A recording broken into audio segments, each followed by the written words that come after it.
Yeah! Happy Friday, everybody. Ben and Woods, 97.3 The Fan. My word. What a treat. Our boys delivered to us last night. Welcome in. Happy Friday. Glad to be here with all of you guys.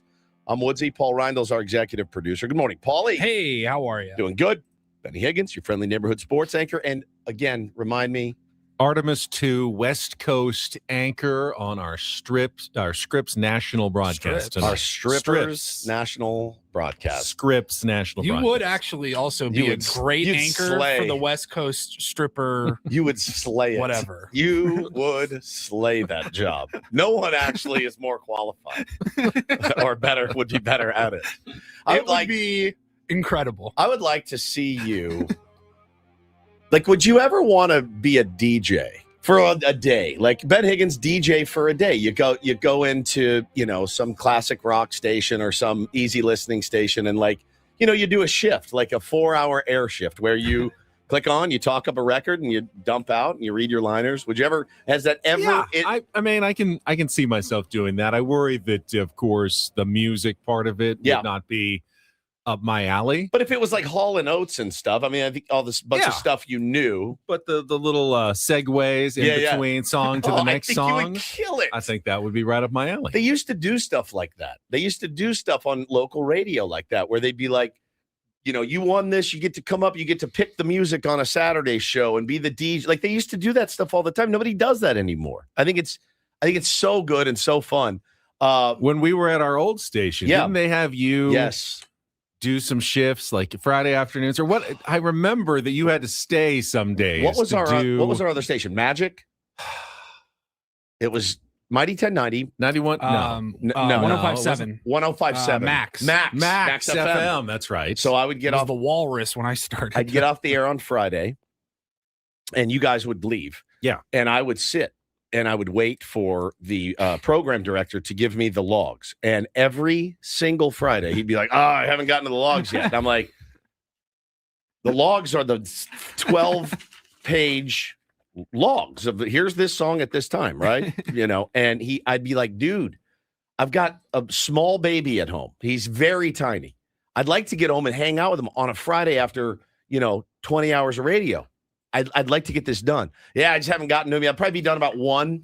And just to clarify, because there's probably people who don't realize this, but the DJs don't get to pick their own songs. Correct. And have not for quite a while in radio. There's very little latitude. Maybe 1 or 2 like very special shows. Oh, shows, yeah. Where special. the DJ gets and it's to also curate the list. Yeah. But for the most part, like day-to-day programming at a radio station, it's set in stone on the log. Even those special shows are like you have a limited option. You have a choice of a couple hundred songs or whatever to choose from, but it's not like you can't just.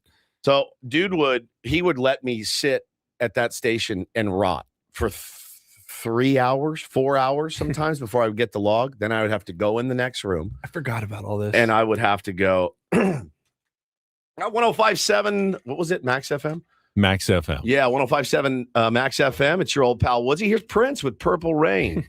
Record, slot in, go to the next one. The Van Halen song's ending, and I got to go in and talk up, Cher or something. I mean, they played every type of music. Yeah. And it would take me about, once I got in, if he gave me the logs, I could do it in 30, 45 minutes. But you're waiting, it would take me 3 hours and 45 minutes because he never had the logs done. I would write him the night before and go, can you please make sure you have the logs done? I have to watch my son, who is 8 weeks old at the time. And he never would. Never. It drove me bananas. But, to get the gig, you had to do it. So when people call in and request a song or in social media. Oh, it's fake. Is it fake? Yeah, or, I mean, if you have like 15 people who request, you look and go, oh, good, this one's coming up on the log. I can pretend you're telling it's been requested by someone. Yeah. So what you want to do is you take your machine, right? Like who's calling the radio station and being like, can you guys play Sex and Candy by Marcy Playground? Hey, it's Ted. I'm at Escondido. Yeah, I really want to hear some Marcy Playground. Sex and Candy. Sound good?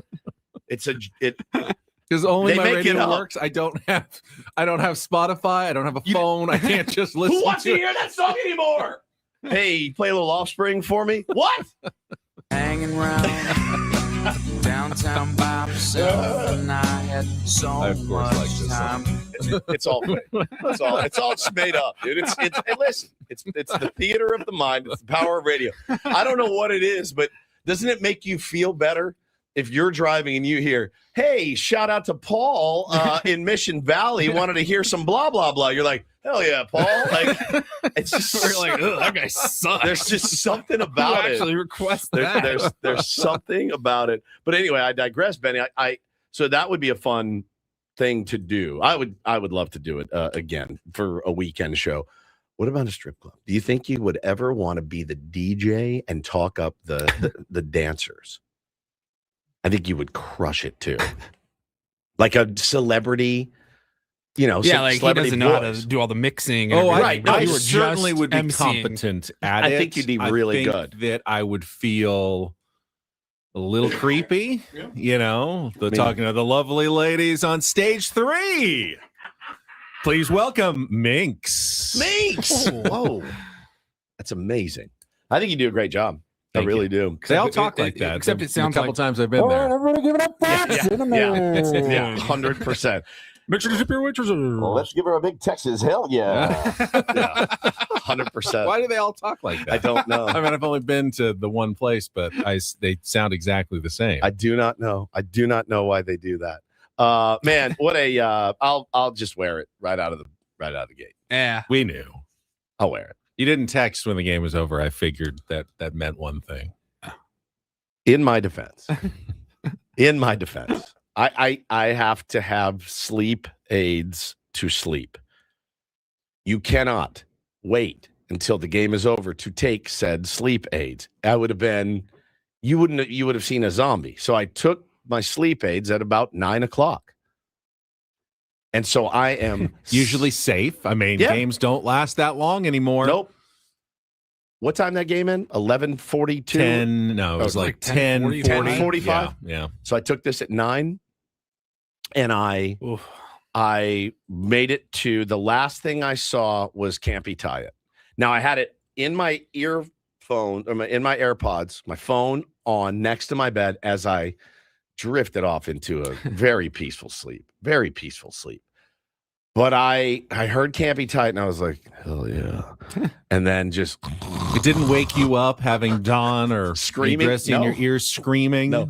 I woke up at about 3. I'm like, ah! And I pulled both AirPods out and looked at my phone. I went, what happened?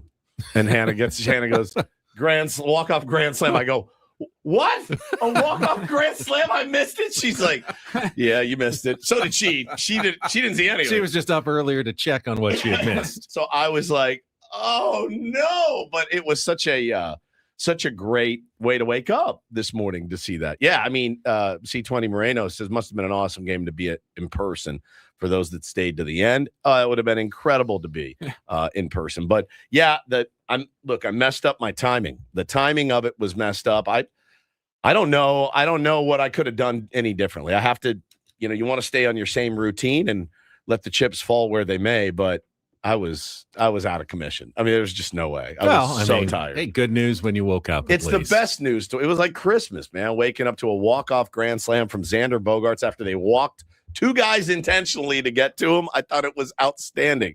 So I watched the condensed ending today and just staggering victory for your San Diego Padres last night. Sets up, for a nice weekend. Is the rain coming or not? I've heard yes. There is rain coming this weekend. Definitely. The timing of which I'm still a little unclear on. Okay. Last I saw was actually Sunday. Like Sunday is when the rain's supposed to start, but there's still rain at some point coming. Yeah. I don't know if it's going to impact the game, cause a delay, a postponement, but be prepared for some wet weather here in San Diego. Now, we're all going to the SDFC game on Saturday. Yeah, they play rain or shine. Yeah, 100%. Yeah. Are we don't know what happens. Yeah. Are you like, do I wear rubbers and a slicker, or They have canopies. I mean, if we're going to be down on the field, I'd imagine we're going to get wet because if it's raining, we're right there where the players are. They get wet. We get wet. do they get wet? Now, I believe there's a club, though, that you can retreat into. Mm. Like a Petco behind home plate. Yeah. I've been down there. I think it's at the one big club. Yeah, the is Cox. Like all of the, it's like the Cox Communications Club. It's right by the players Business walk club or through it something. when they come out onto the pitch, but it's also like a bar and it's an great in area there. where you can hang out. It's really cool in there, and I believe we will have access to that tomorrow. All right. But you don't That's want to. fantastic. You I can want to work with spend some time out on the field. Oh, when you yeah. got the opportunity. The boys to are do going to so. love it. The boys are going to absolutely Especially love if it's raining. Yeah, that's true. That's true. They don't mind the rain.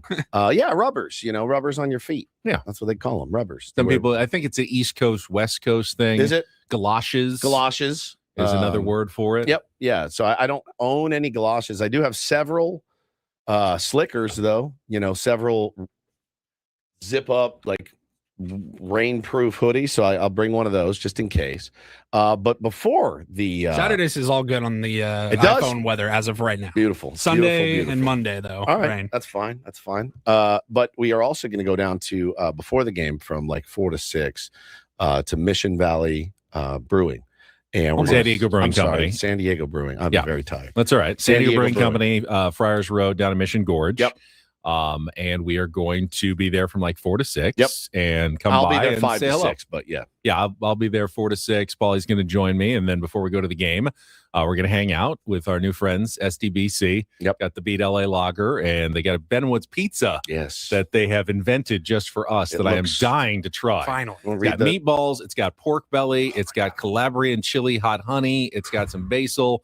Looks amazing. It the does. pizzas there are really, really good. Plus, they got the full menu, really kicked up menu and all the craft beers that they've got there. So, Yeah, for sure. Yeah. So we're going to go hang out there for a couple hours. This is Saturday, 4 to 6. Tomorrow. Tomorrow. Tomorrow. And San Diego Brewing Company. It's going to be a blast. They got like my kids are excited because I told them there's video games there.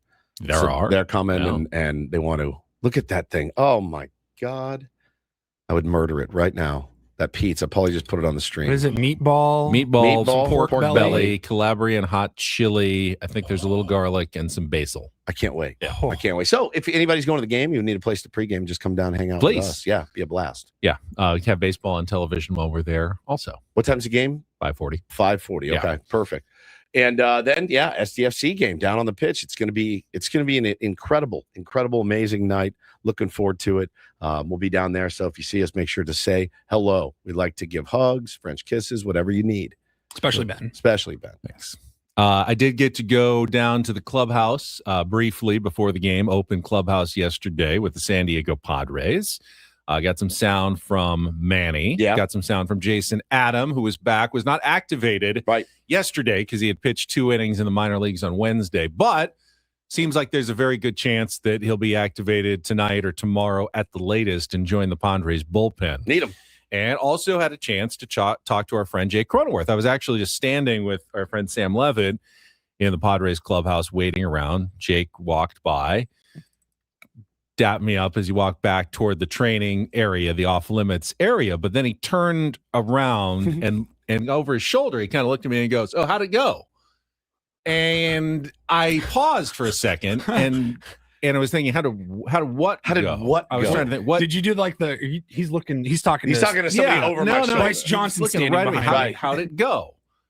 And it is me. And I go, how did what go? And I go, how did my colonoscopy go? And he goes, yeah. And I said, it went really, really well. In fact, just as I walked in, I had the follow-up appointment telehealth. I was sitting outside Petco Park right there on Tony Gwynn Drive. And I had my telehealth appointment and they said, I got a clear bill of health. They do want to see me again in 5 years. Yeah. For another one, just because of risk factors. But otherwise, they said, I am good to go. Nothing to be concerned about. So I said, colonoscopy? He goes, yeah. I wasn't entirely sure if he still meant that or not, but he agreed that he was asking me about my colonoscopy. That's very kind of him to be concerned about you. That's a sweet, sweet dude. And then does he listen to this radio program? I'm not sure. And then then he comes back. We put a reel out on like social media. Maybe he saw it on Instagram or something. Yep. And then he came back and he went to his locker. So the rest of us kind of gathered around all the cameras to do a little pregame and ask him his thoughts on the team and the new City Connect uniforms. And there was a couple questions, and I said, your CEO said that these new City Connects are going to look better on certain players, perhaps ones from St. Clair, Michigan. And he looked at me and goes, did I not look good in the last ones? He was kind of offended. He said, I walked into the clubhouse and insulted Jake He said, Cronin. I thought I looked pretty good. And I said, those were your CEO's words, not mine. I'm just asking the question. You are dead. I may have caused a little friction between Eric Grupner and Jake Cronenworth inadvertently, so I may be in trouble this morning. Yeah, hey, I'm going to go down to the clubhouse, see if I can piss off our starting second baseman and the CEO. Yeah, he said it on the radio. This was not like a private conversation between Eric Grupner and us. He said on the radio he thought that there were certain players, for instance, ones from St. Clair, Michigan, who might look better in this new version. I know I look better in the new version. Would you like to take a shot at John Seidler or any of the Seidler family while we're here? Maybe take a dump on Peter, anything that he did in his life. I mean, holy cow. Walks in, lights a grenade, pulls the pin on a grenade, and just walks out.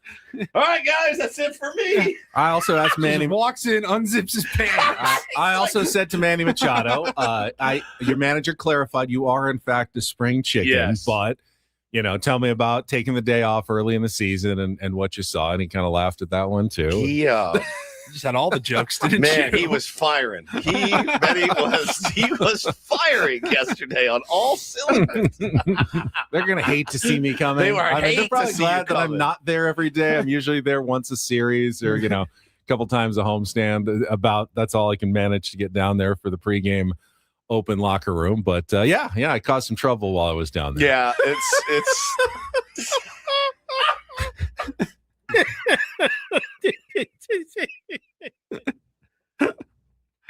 I can't get enough of that, by the way. I need actually more sad things to happen so that I can play that, so that Paulie can play that clip.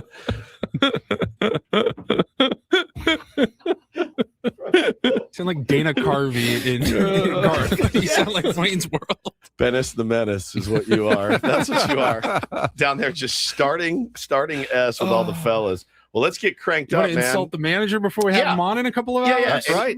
It is a management report Friday, and it's a Craig Stammen Friday. The skipper will join us at 8:35 this morning. We'll set the menu for the rest of the program when we come back. And let's get into it because I know everyone wants to hear the highlights, especially those like Woods, who did not make it up all the way until the end of the game yesterday. So you will hear Jesse and Tony's call of the walk-off grand slam and more from the 7-3 win over the Colorado Rockies last night. Getting to all of that coming up, broadcasting live from the Bill House Studios. We know how on a Friday. Ben and Woods on San Diego's number one sports station, 97.3 The Fan. Here's Marcy Playground. What? The Fan? Deep via stairs in my direction.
He just here. I'll show you a little. Just a little. Please don't. Just a little bit. What hurts on you? Nothing at all. A little bit. Not that now. So let's say whatever you're about to touch is the only thing. Let's say It's gonna hurt. Right? All right, yeah. Okay. Pretend your knee hurts. Pretend your knee It's going to in a second. right here.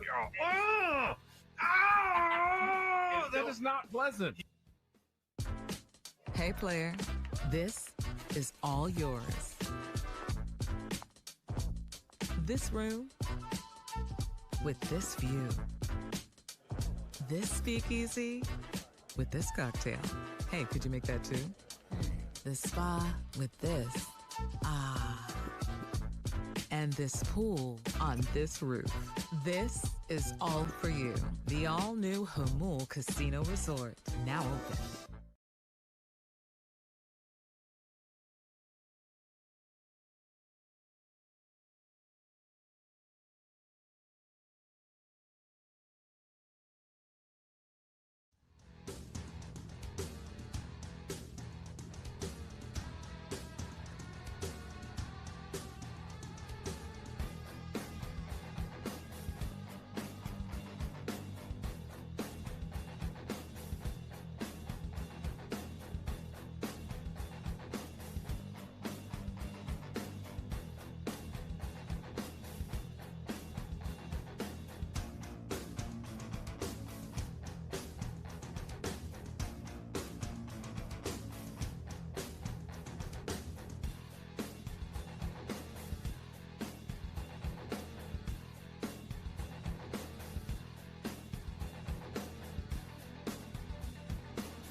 He just here. I'll show you a little. Just a little. Please don't. Just a little bit. What hurts on you? Nothing at all. A little bit. Not that. Ben & Woods brought to you by David P. Shapiro, criminal defense attorneys, helping good people regain control of their future when charged with a crime since 2010. Visit davidpshapirolaw.com Got a lot to get to on a Friar Friday, a management report Friday. Very busy show. Of course, we will get right into the wrap-up of last night's game. 7-3 win, walk-off grand slam. 10th walk-off grand slam in Padres history. Padres history that spans, 57 years now, which means you're averaging one of those every 5 to 6 years, That's which crazy. Is about right, because the last one came back in 2020. It was Manny Machado that kind of was part of the Slam Diego 4 in a row when they had 4 grand slams. One of them was a walk-off by Manny. So that was the last one for the Padres back in 2020. So after the game, we will get into our 7 o'clock hour, and we've got Don't Do This. And our first guest, Darren Smith, will join us for his regular Friday segment. We'll talk about SDFC, and obviously we're going to the game tomorrow night, but how do they bounce back from what was truly an awful night up in San Jose last week? And they shake it off. Going to have to do so without Manu Dua, who's on the red card suspension. I'm sorry that we're going to miss him in the game tomorrow. I was excited to see him. My kids too. Do his thing, but he will be unavailable. And how do they bounce back against Minnesota? Of course, a team they faced in the playoffs last year in a 1-0 win. So we'll talk a little SDFC and, of course, some Padres with the Friar Territory podcast host as well.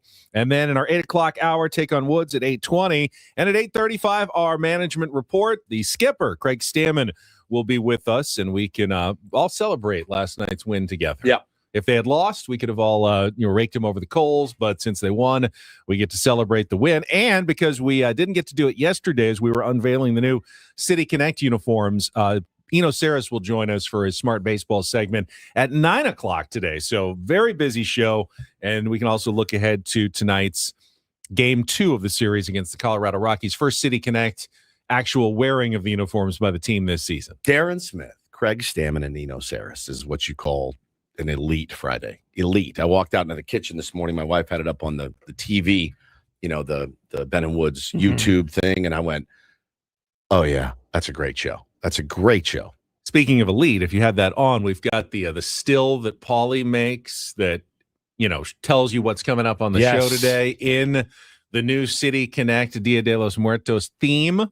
A new Ben & Woods Dia de los Muertos logo you can see on our YouTube stream right now. Looks absolutely amazing. Paul, you are crushing it with the design. That looks so good. This radio thing doesn't work out. You certainly have some fallback options. It's really not true.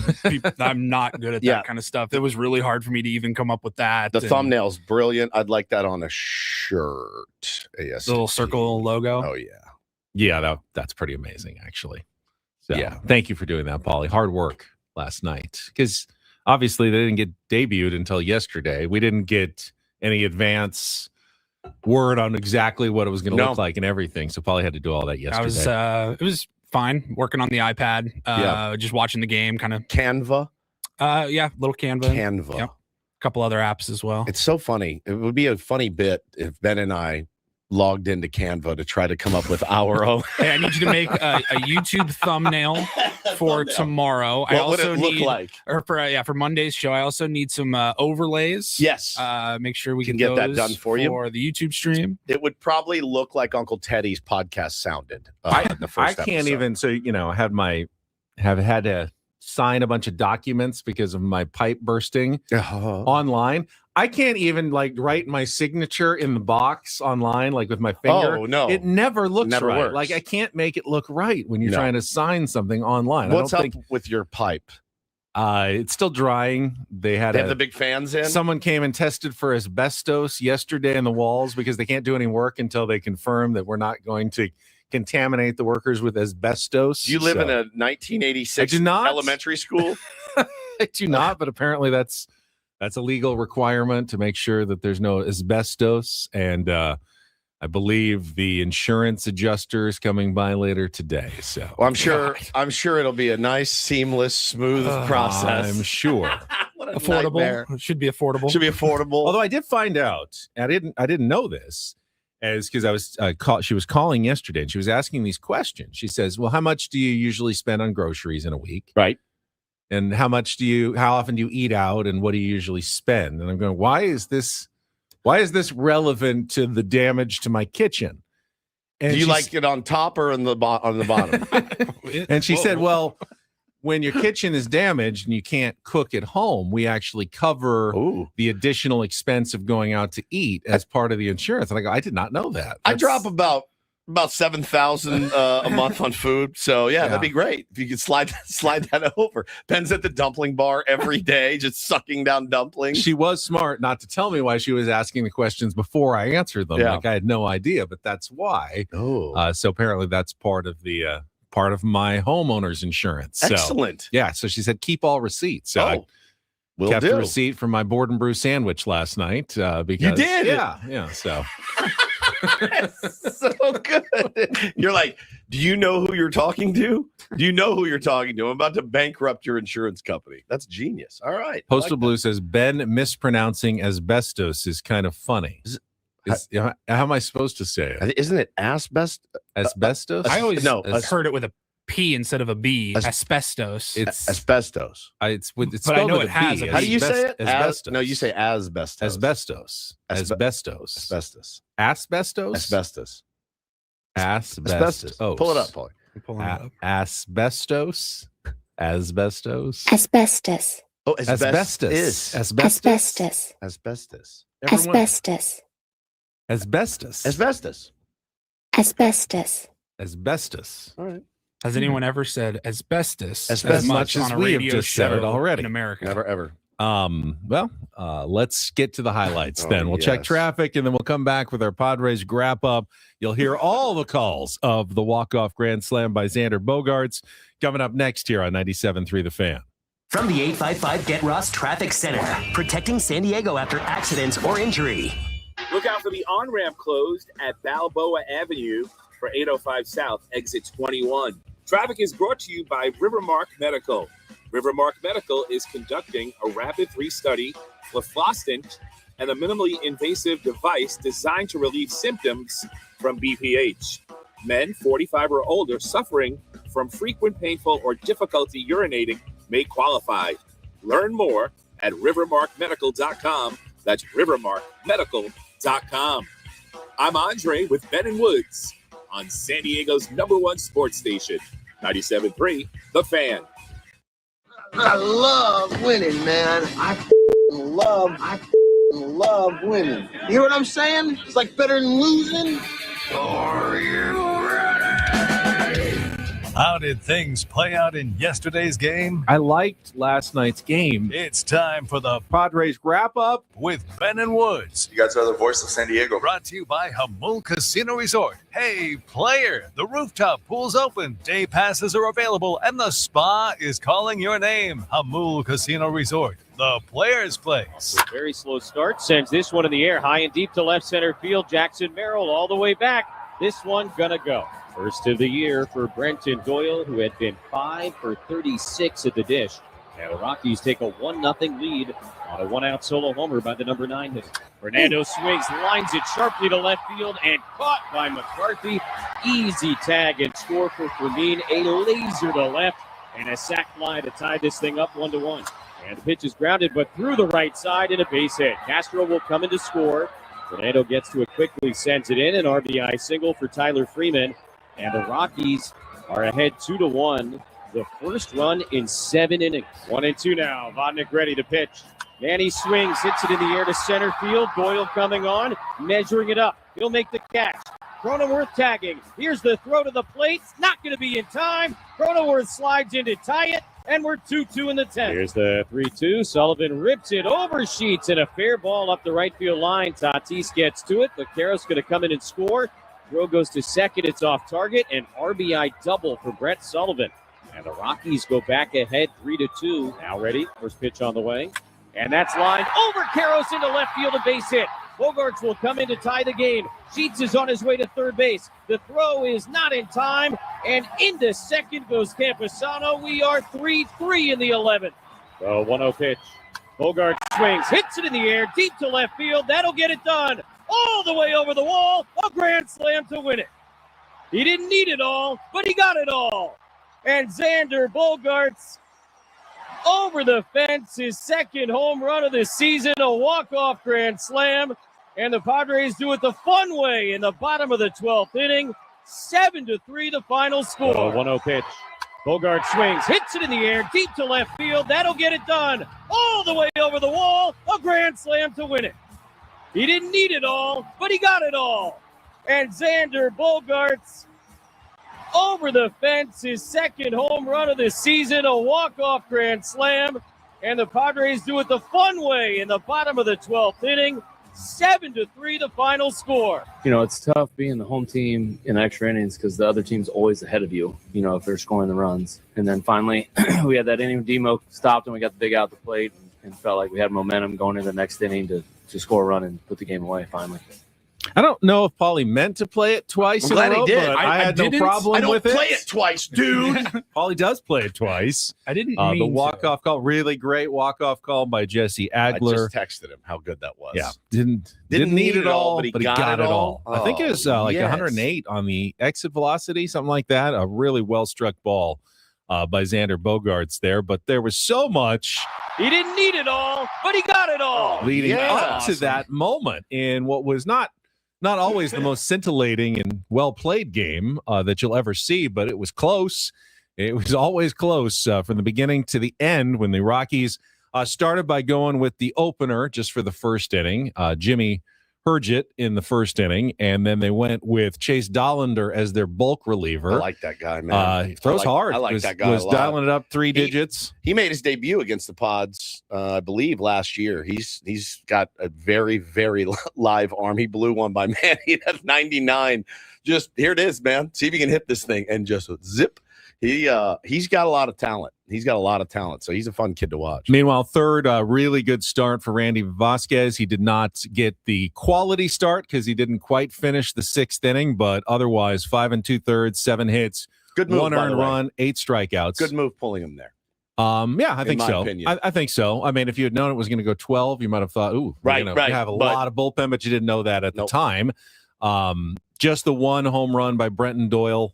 Solo shot in the top of the third. Padres then answered in the bottom of the third on the Fernando Tatis sacrificed fly, and that's how it remained all the way through regulation, including Mason Miller appearing in the 9th inning and missing the immaculate inning by one ball. I think his 8th pitch was a ball high, and then he came back with 2 more strikes for 3 more strikeouts. That's now 21 batters faced. 16 strikeouts, including 15 of the last 16 batters he faced. If that one Pittsburgh Pirates guy didn't just basically do a little swinging bunt on a weak chopper to third, might have been 16 strikeouts in a row and could have broken Jeremiah Estrada's record. But 15 out of 16 is not too bad for Mason Miller. It just, again, I don't. You run out of. We're 2 weeks into the season, man, and I'm out of superlatives for what Mason Miller is and what he brings to this team. And we are actually going to ask Craig Stammen today, how hard is it to juggle with the extra runner on second? There's got to be a thought that I have to bring in Mason Miller then. But if you don't get there, right, if you don't get to extra innings, because they used him in the 9th, Ben, if they don't get there, you're going to get killed. Why? Because you have Mason Miller. Anything can happen, and with the, I wonder what the numbers bear out. I think he, in his mind, Mason Miller locks down the top of the 9th, and then you win it in the bottom of the 9th, and everybody's happy. But once it goes to extra innings, and you have to go to someone who's clearly not as good, because no one is as good as Mason Miller, there's a runner out on second base. Correct. And don't you want your guy with the best swing and miss? Nobody barrels him. Yeah, I want to ask Craig Stammen about that calculus, not just for him, but every manager deals with. If you've got an elite closer and you're at home, do you ever think about not using that guy in the 9th inning? Because if the game goes to the 10th, if it's tied, it's going to be a lot more likely that he can strand a runner at second base with his swing and miss strikeout ability than anybody else. And I get that Jeremiah Estrada at times has been an elite strikeout guy, but right now no. His velocity is down 3 miles an hour from where it was last year. Trying to figure out what it is. His grandma says he needs to eat more tamales. He lost too much weight in the offseason. He was really worked very hard, trimmed up his body, looked lean and mean and ready to go. Isn't that just what you want to hear when you lose a bunch of weight? Yeah, he lost too much weight. You lost too much weight. And it's good advice for men out there. We don't know that that's why he's throwing not as fast, but don't lose weight. Yeah. But I also don't want to bury Jeremiah Estrada. He let the 2 runners in from second base. Those are unearned runs. Ultimately got out of the first jam, and David Morgan helped him get out of the second jam. He had my You heart. can never totally expect someone to strand a free runner at second base. That's why it's an unearned run. Correct.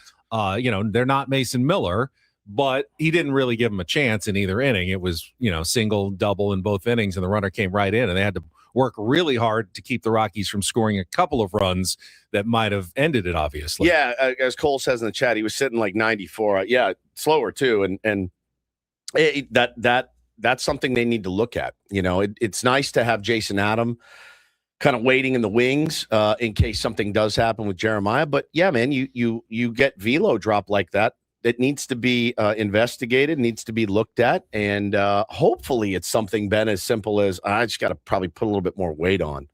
Well, there's going to be a decision, maybe even today, about who to replace in the bullpen when you activate Jason Adam.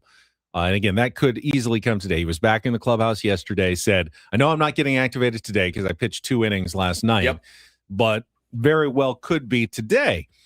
And there's some tough choices. Bradley Rodriguez, who did pitch an inning and a third last night, has options available. You send down Bradley, it tells me you don't want to win. But he's really, really good. He's got a 1.17 ERA. Yeah, you send him down. That's telling me that you're not interested in winning games right You now. could send down Kyle Hart. He has options, but he has been your long left-handed guy, and he's been pretty valuable for you through the first 2 weeks of the season.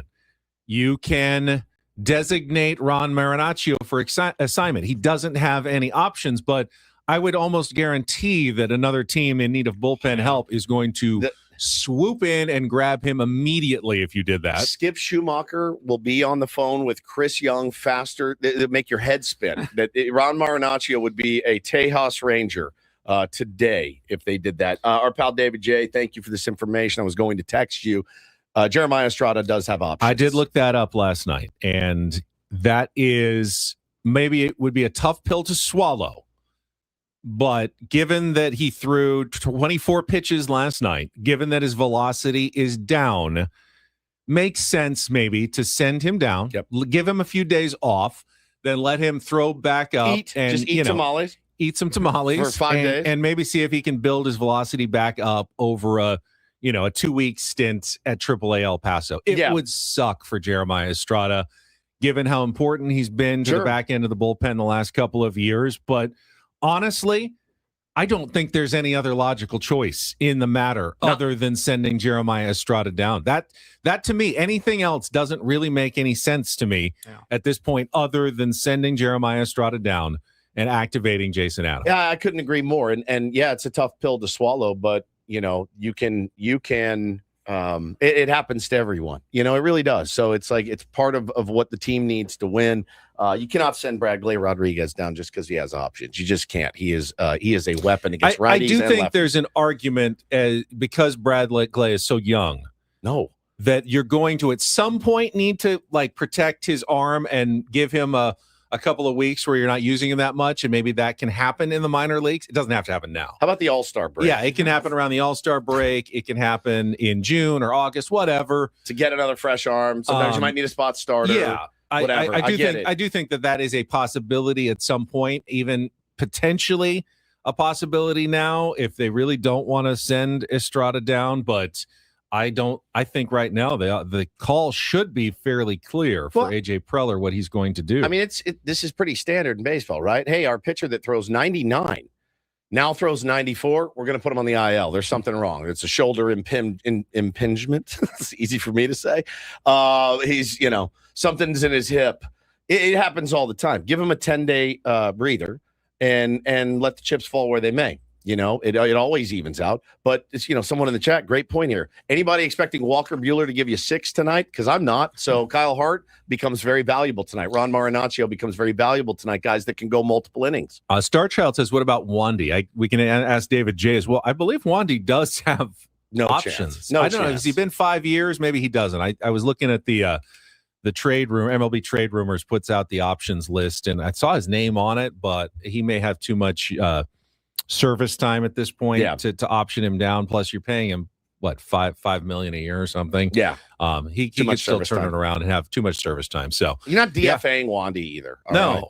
Not DFAing. I still think Wandy might end up having a good season. Wandy's going to have a good season. He's going to have a good season. He just was a little rusty to start. Don't worry about Wandy. Okay? He's too well prepared going into games. You need to surprise him, and so he kind of looks startled as he's going out there. He's favorite. He's owed a lot of money. Yeah, you got to have another lefty in there. And then he just picks up his option for next year. You're paying him next year too. I just don't think you're getting rid of Wandy Peralta. Paulie, let's play some of the other calls though of the walk. Well, let's get to the walk. Let's wait. Hold on. Before we get there, let's give Luis Campusano. Yes, 100%. His big due. Yes. You mean leading Padres slugger? Luis Campusano, the guy that had the highest slugging on the San Diego Padres, as we all predicted. I was so happy for him to get that knock. 3 doubles out of his 4 hits and 15 at-bats. The last thing I saw last night before I drifted off to sleep was him getting that knock and going, Padres have first and third, down 1 in the bottom of the 11th inning. Nick Castellanos comes up, just hits a rope. I think all watching on television, all thinking, double down the line. They have just won the game, second and third, winning runs on third base with nobody out. Nope. Right into the glove. Xander gets back, but then Ramon Laureano comes up, pinch hits, and strikes out. So now the game is 1 out from being over. And Luis Campusano comes to the plate. And absolutely, first pitch. Just now ready. First pitch on the way. And that's lined over Karros into left field, a base hit. Bogarts will come in to tie the game. Sheets is on his way to third base. The throw is not in time. And into second goes Campusano. We are 3-3 in the 11th. Unreal. What a moment for it. He's had a bunch of moments, man. He was clutch in Boston as well. Big hits throughout in limited playing time. And very happy for him. Wasn't his only big play, though, because in the top of the 12th with Castro out at third base as the go-ahead run again, infield in, grounder to Jake, makes the nice play, throws it to Campy, handles it very well, puts the tag on, and the Padres end up getting out of that inning without any runs allowed, which sets up, of course, the bottom of the 12th. And Fernando Tatis Jr. comes out with Jake Cronenworth as the free runner on second base and lays down the sacrifice bunt. I will admit, in the moment, I was not happy with that decision. I always want Tatis swinging away with a chance to win the game with a runner at second base. You're giving up a chance to win the game with a guy who is not off to a great start, but is still hitting the ball hard. He's hitting line drives. One of those falls in. You have won the game. Instead, you have bunted. You have given them an out. You move the runner to third. If you punch out, you still got a runner in scoring. You know what I mean? Like, you still a runner in scoring position. The Rockies counter with what didn't surprise me, with the intentional walks of both Merrill and Machado to load the bases for Xander Bogaerts. The force is on at any base. You can turn the double play to end the inning. Xander certainly hits a lot of ground balls, or if he hits it soft, you can come home and live to fight another batter with 2 outs and the bases loaded. I think the strategy was very sound by the Colorado Rockies. I mean, other than the fact that, like, hey, pitcher, now you have the bases loaded, right? Instead of a runner on first and third, where we can go for a double play. Like, now the bases are loaded. There's an immense amount of pressure when you're in that spot anyway. I guess it really doesn't matter. Winning run is right there. But I'm blown away by the Xander AB. I love that the strategy backfired. And if you're Xander, you're like, really? Okay. Well, Xander knew what the mission was. Just get the ball into the outfield. Get the ball out happen there. To get it out. You heard Jesse's call. Paulie, what else do we have here? We've got Don Orsillo's call. I've got the Padres Spanish call. I've got Rockies television, and I haven't even heard it yet, but I have Rockies radio. Oh, we need to wait. So I think maybe we just wait another minute. Yeah. Let's hit it all. Give me the Rockies television call first. This one was... Is this a good one? Oh, yeah. Yeah. It might be the best. Oh, really? Beozo, if I may, is the crafty righty. Yes. Everything's below the speed limit. But he does get some rollover ground balls. Trying to get one here. Nope. Not going to happen. In fact, this is going to be a walk-off grand slam. You would love to get a rollover ground ball here. Pause. The reverse announcer jinx. Not going to happen. Not going to happen. Not going to happen. That's it. Not going to happen. Sorry. That's happen. That's a tough loss for the Colorado Rockies. Yeah, let's do Rockies radio, and then we'll get to the good ones after the break here. The winning run at third. 1-0 pitch. A drive to left. It's not only going to be a game winner, it's going to be a grand slam. Xander Bogaerts gives the Padres the win. That was very boring. That was very boring. Told you I hadn't listened to it. I mean, that's a tough loss. Either team that lost that game, you use a lot of relievers, you play a lot of baseball. You're chasing that win, man. You're chasing that win. Both teams are not set up well now going to the next day. Yep. That's a tough pill to swallow. They had won 4 in a row. They had played really well. Good. Choke on it. That's going to be a momentum flexor. Hope so. In that game yesterday. We'll hear Don Orsillo and Eduardo Ortega when we come back. Xander's Grand Slam calls next with Bennett Woods on San Diego's #1 sports station, 97.3 The Fan.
Got some big-time guests coming up on a Friar Friday, a management report Friday on our SDCCU fan hotline. Darren Smith will be with us at 7:35 later this hour. And then at 8:35, the skipper of the San Diego Padres, Craig Stammen. SDCCU, it's not big bank banking, it is better. Also wanted to briefly, before we get to the Don Orsillo and Spanish language calls of the walk-off Grand Slam, another elite, epic Wings, epic Padres roundtable yesterday. So much fun. So much fun. The addition of the guest panelist, Darnay Tripp the first week, and then Mark Grant yesterday, adds some new life to the franchise. Loving what we've been doing the last couple of weeks. Catch it commercial free every Thursday from 9 a.m. to 10 a.m. live. It was a blast. Yeah. It was an absolute blast yesterday, hanging out with Mudley in his matching sweatsuit. He's always matching. He's always dapper, and he's always so congenial and forthcoming. He's just the best. We talked a lot about the Padres' offensive struggles over the first couple of weeks of the season. Yep. Just got more numbers as I was looking into this from Kevin Acey's newsletter. This is going to stun you because you look at the scoreboard. Well, go look at the batting average. The batting average is just last night. Here's what they ended at, just down the line: 174, 204, 184, 211, 241. Yeah, Xander, 231, 214, 091. 125 for Bryce Johnson, the pinch hitter. 239 for Ramon Laureano. He was at like 380 a few weeks ago. 185 for Freddie Fermin. I mean, that is so putrid sounding. That's the exact word I was going to use. That this number just absolutely shocked me. Kevin Acey writes that the Padres are currently, if you can believe this. I can't believe this. Second in line drive rate in all of Major League Baseball. They are fifth in hard hit percentage and fifth in expected batting average. But they're near the bottom or at the bottom in every actual offensive category. But what the numbers say is that they should actually be a very good offensive team with what they are doing. What is their team? Does it have the team expected batting average right now? He doesn't have the actual number. He just says they're fifth in baseball in the major leagues. And then that was before the game yesterday. Yesterday, they hit a season-high 13 balls with an exit velocity over 100 miles per hour. Yeah. But still could not manage more than one run, at least in the 9 regulation innings before they got the free runners on second base and scored 6 in extra innings. It's hard to compute why the Padres continue to struggle so much offensively. We're not lying when we're saying they are getting significally unlucky. I think last to start the season. Honestly, I think last night's game skewed the numbers quite a bit, to be honest, because I'd seen a few, and I watch every game now. I did fall asleep last night, but we talked about it on the roundtable yesterday. I said I think we've been getting unlucky defensively. I think we've been in some weird spots and some balls have found holes. I did not feel the same way about our offense, and if you take last night in where they were scorching balls everywhere, I think it probably skews the numbers again. Again, you're talking about a really, really, your people's favorite, a really, really small sample size so far. And I think Mudd also mentioned, now they've been getting some luck. Other teams defensively have helped out. The Rockies certainly tried. Crisello said, he's like, if we're going to talk about how much bad luck the Padres are having, we should also talk about the incredible fortune of weird, I don't know if we mentioned this yesterday. How about that blocking the bag call the other night? Laureano sliding out by a mile. On no planet was that guy blocking third base. On no planet. We have gotten a lot of breaks this year. And I think it's important to note, that happens a lot in the game and things will even out. But yeah, Benny, Brian Reynolds falling all over himself and on a ball that he should have been caught. It's happened. It's happened a bunch. We've capitalized, but last night we did not capitalize. Right, Troy Johnson, the first baseman who loves to just throw the ball out of his glove, just randomly. I think he did it 3 times last night. Is that a loose glove? Is your glove loose?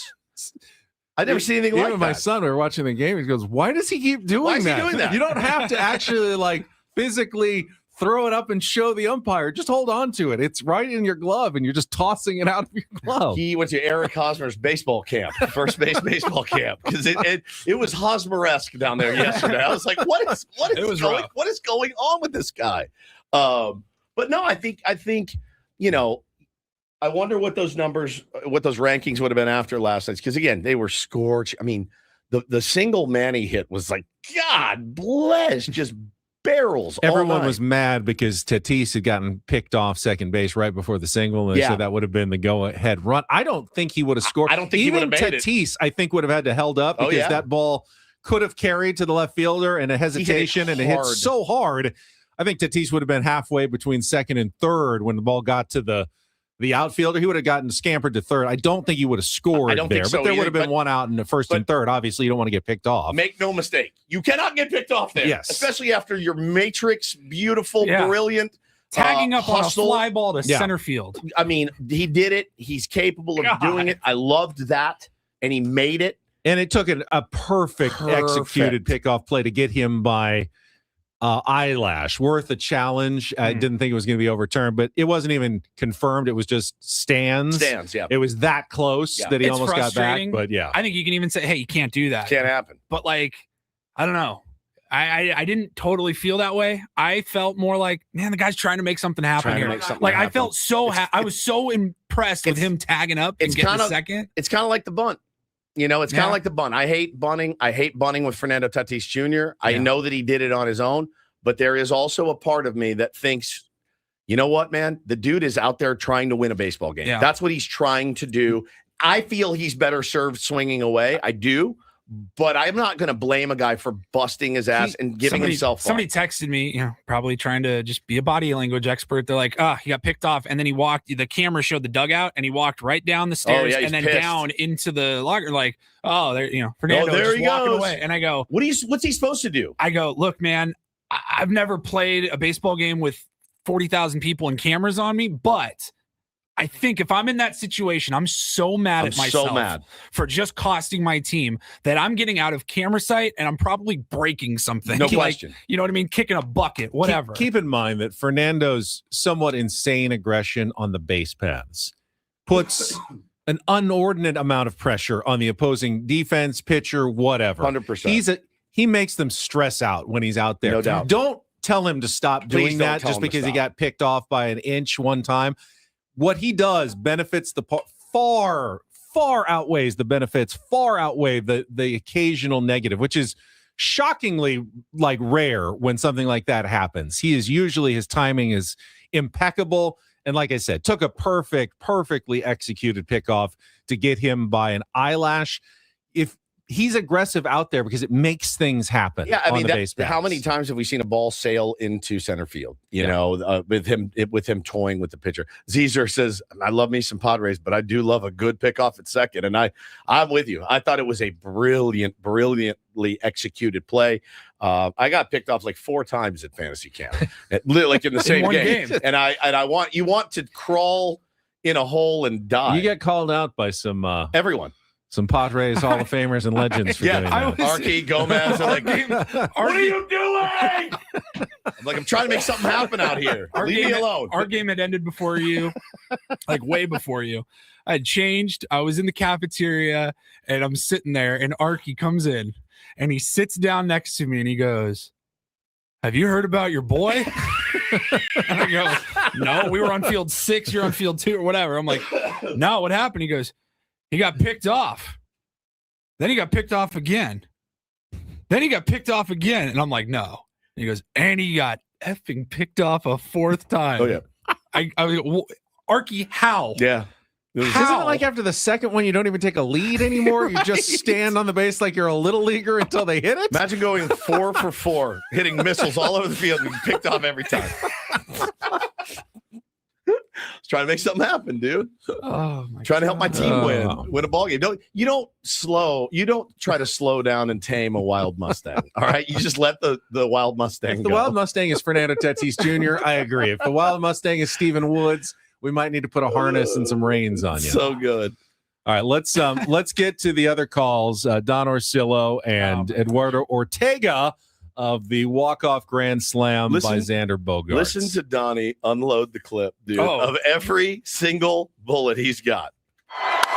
Bogey to deep left field! It's back! Slam Diego to walk it off! Bogey goes boom! into a sea of San Diegans. Padres win at 12. In fantastic fashion for the faithful. He's unbelievable. He got all of them He's in. like everyone. Bogey goes boom. Sea of Sandy Gagans. Yep, for the faithful. For the faithful. I mean, A walk-off grand slam. Yeah, he got it all. Got it all. I mean, you know, those moments don't happen all the time. So when they do, you got to make them memorable. And boy, he did.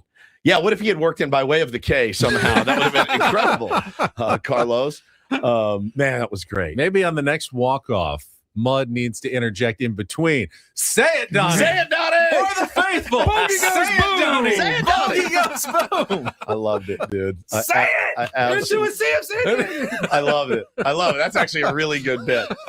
Edward says, please don't forget to give David Morgan his due last night. 1,000%. David Morgan was They call him Demo. Demo did everything asked of him and then some. Yeah, really, really necessary performance. You know, again, it's a win where you feel like everybody contributed last night in some way, shape, or form. And I love that. This has been a top-heavy team. Our top of the lineup has not really done much this year. The bottom of the lineup, some of the role players, the backup catcher has had some massive, massive hits.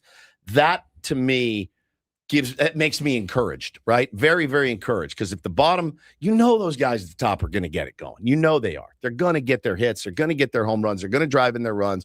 It's going to happen, right? They're too talented not to. But to have production from the bottom guys too, the bench players, the role players, I think is outstanding. Credit and pointed out Kevin in the chat. Credit to Gavin Sheets stepping in and playing outfield for the first time he made and left this season. It was unbelievable. Nearly made a second amazing play just off the glove. That one was much easier than the play he made, I thought. The play he made running back, it was outstanding.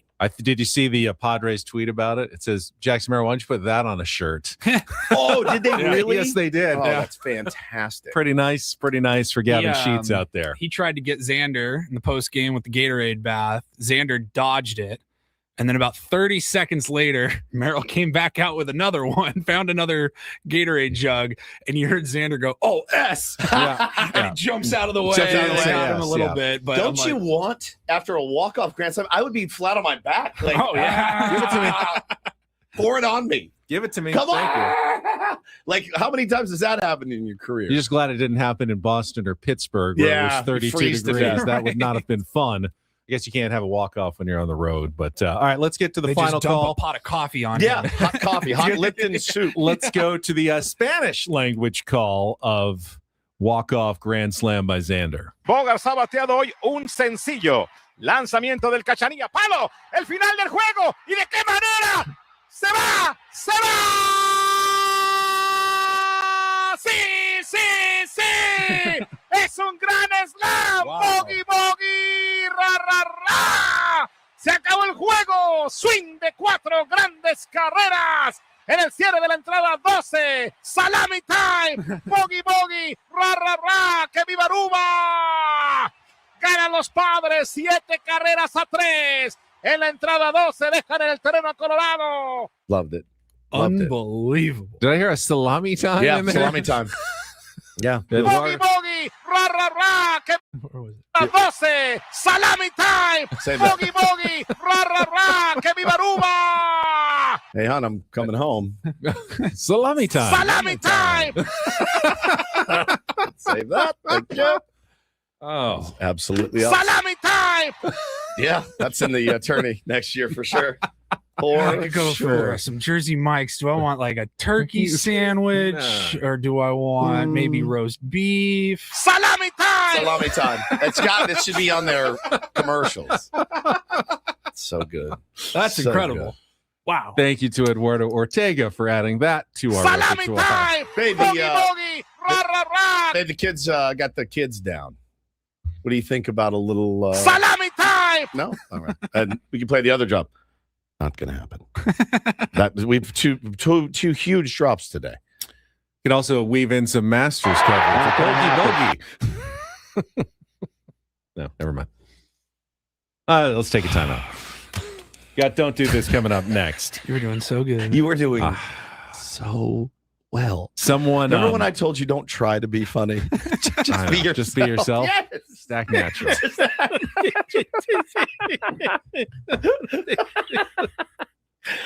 Someone in the chat said, "Hey, you didn't mention the umpiring of the game last night." There's a reason for that, but we will. I am holding off for our "Don't Do This" segment to talk about home plate umpire Nick Lentz, who I think did the one thing that is unforgivable by a professional referee, umpire, official, indeed, in any sport last night. And if you missed it, I will explain what that is coming up next with Ben and Woods on San Diego's #1 sports station, 97.3 The Fan. Gambling problem? Call 1-800-GAMBLER. GEGE 000-466. For a full list of games and rules, played at 7 Mile Casino. Visit 7milecasino.com. So I talk often about Sammy's at 7 Mile.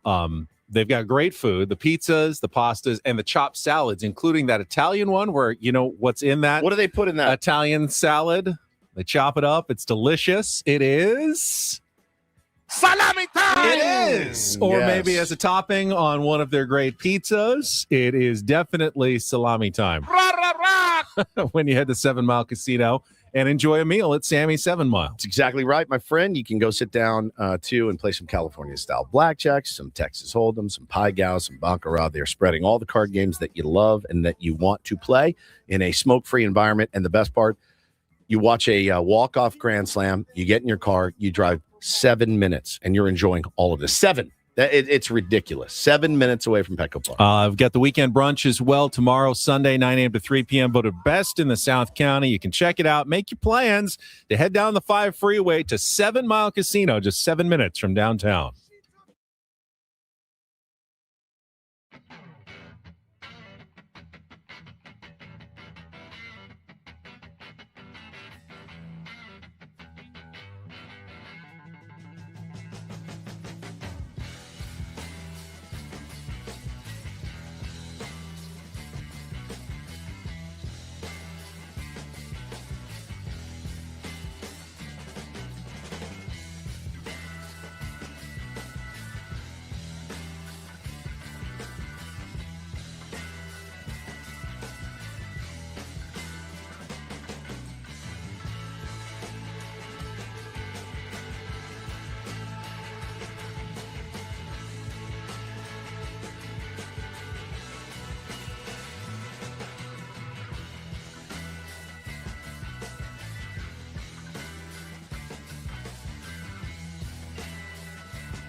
Hey player, this is all yours.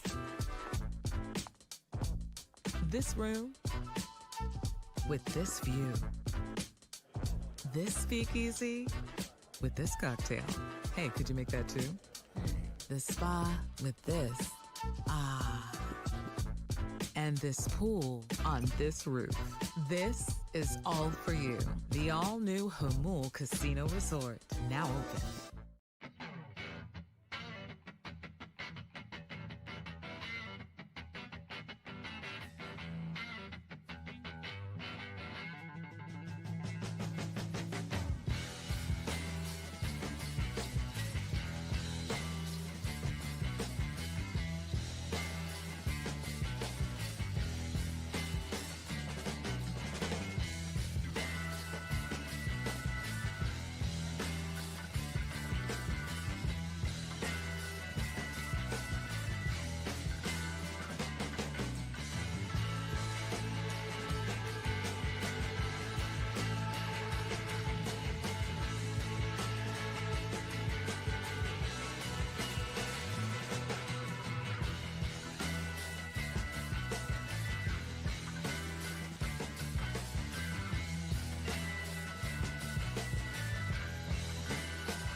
Broadcasting live from the Bill House Studios. We know how. It's Ben and Woods. Darren Smith going to join us in just a couple minutes at the bottom of the hour. So let's get right to Don't Do This. It is brought to you by Dixie Line Lumber and Home Centers, helping San Diego homeowners and contractors fix it, build it, and enjoy it. So any umpire can have a bad night in terms, especially balls and strikes, ABS. And Nick Lentz had a pretty bad one last night. Padres had multiple challenges, won and overturned, including a ball that, admittedly, Freddie Fermin challenged that it wasn't caught that cleanly because he was moving from the inside toward the outside part of the plate, but it was just a skosh off the middle of the plate. And when they throw up the ABS challenge, and the thing is just dead, like big old John pink, Boy did it, pink spot in the middle. Bro, did you guys see, and Fermin, did you start to see the head shake? Like the when he would have to challenge it, he'd be like, when he get it right, he was like, geez, man, like get it together back here. He did not have a great night. But what I thought was the unforgivable mistake that no official that is getting paid to do this can ever do actually benefited the Padres in the 10th inning when they challenged and won, lost the challenge. But the umpire said, Nick Lentz said, but the Padres still have 2 remaining challenges, because he said they got an extra one in the 10th inning. That's not the rule in Major League Baseball. We went through this pretty extensively when ABS was introduced. You only get an extra challenge to start the 10th, 11th, 12th, whatever, if you start the inning with 0. And then you move to 1. If you already have 1, you stay at 1. If you already have 2, you stay at 2. You never go to 3 challenges. That never happens. There was audio of him walking over. No, they get 3. because it's in extra innings. I heard that. I'm like, what the hell is happening and right then, now? like, what's the guy's name? Their manager, Warren Schaefer. Warren Schaefer. Yeah. You can hear him like barking back.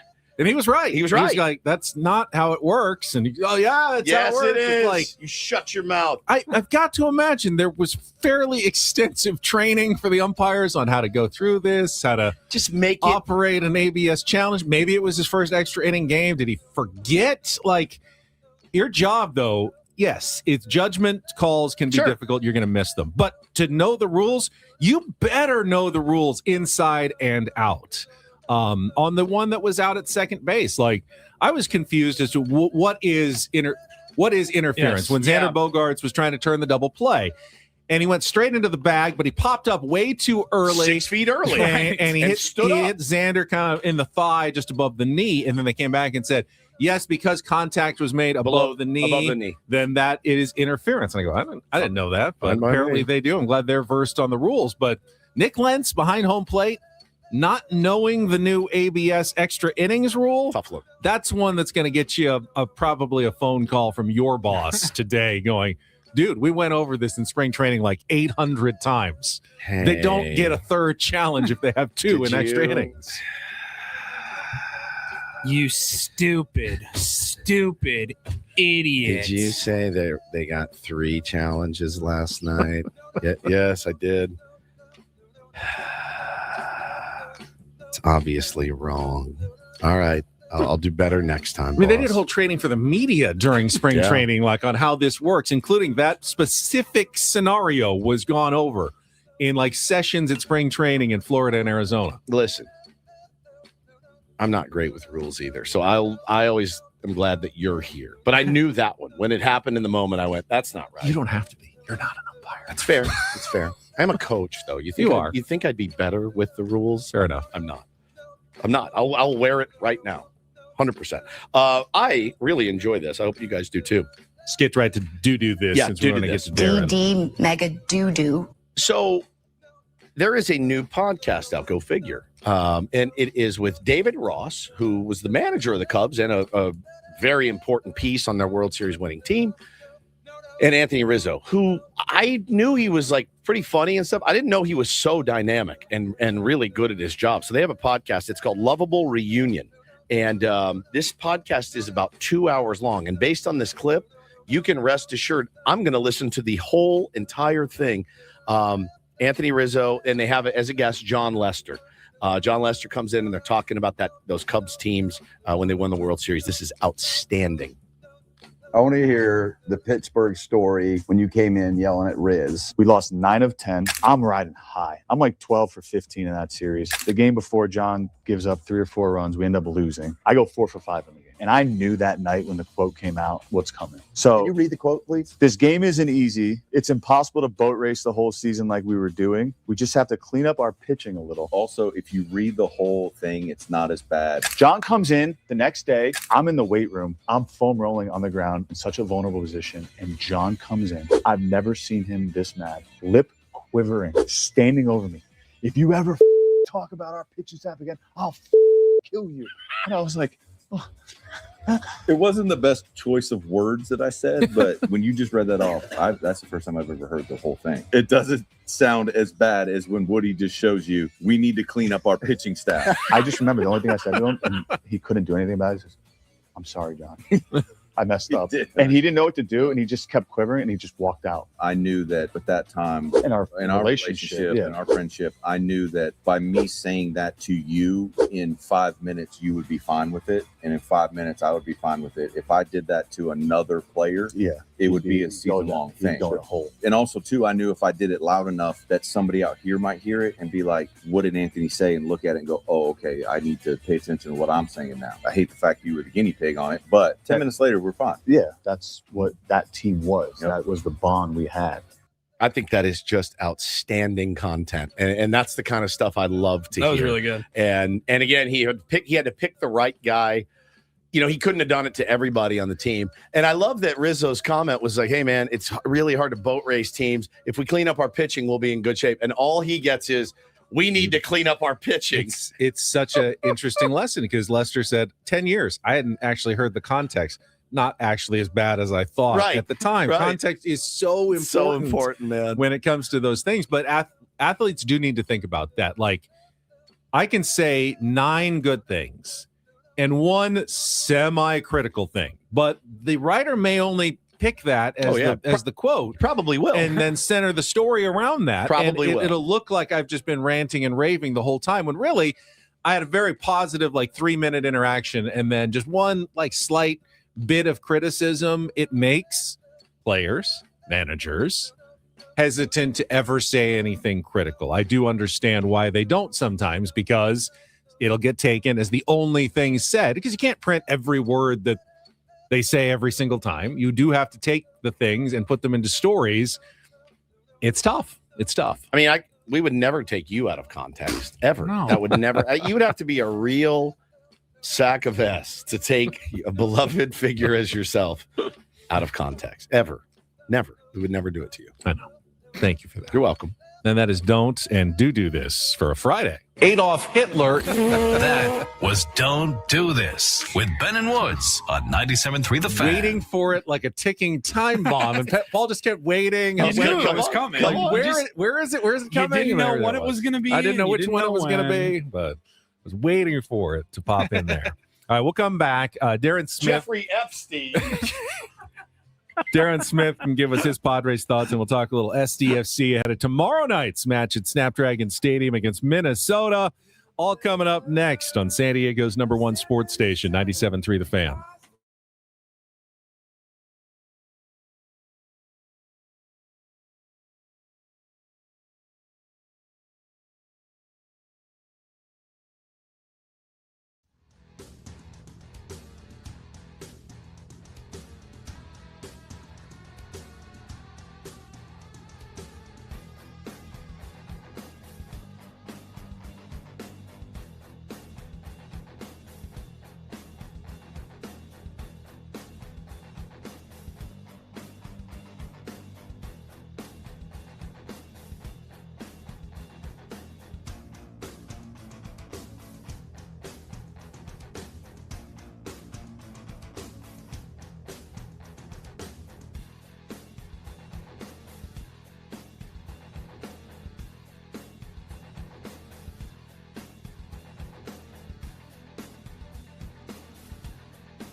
He just here. I'll show you a little. Just a little. Please don't. Just a little bit. What hurts on you? Nothing at all. A little bit. Not that now. So let's say whatever you're about to touch is the only thing. Let's say It's gonna hurt. Right? All right, yeah. Okay. Pretend your knee hurts. Pretend your knee. It's going to in a second. Right here.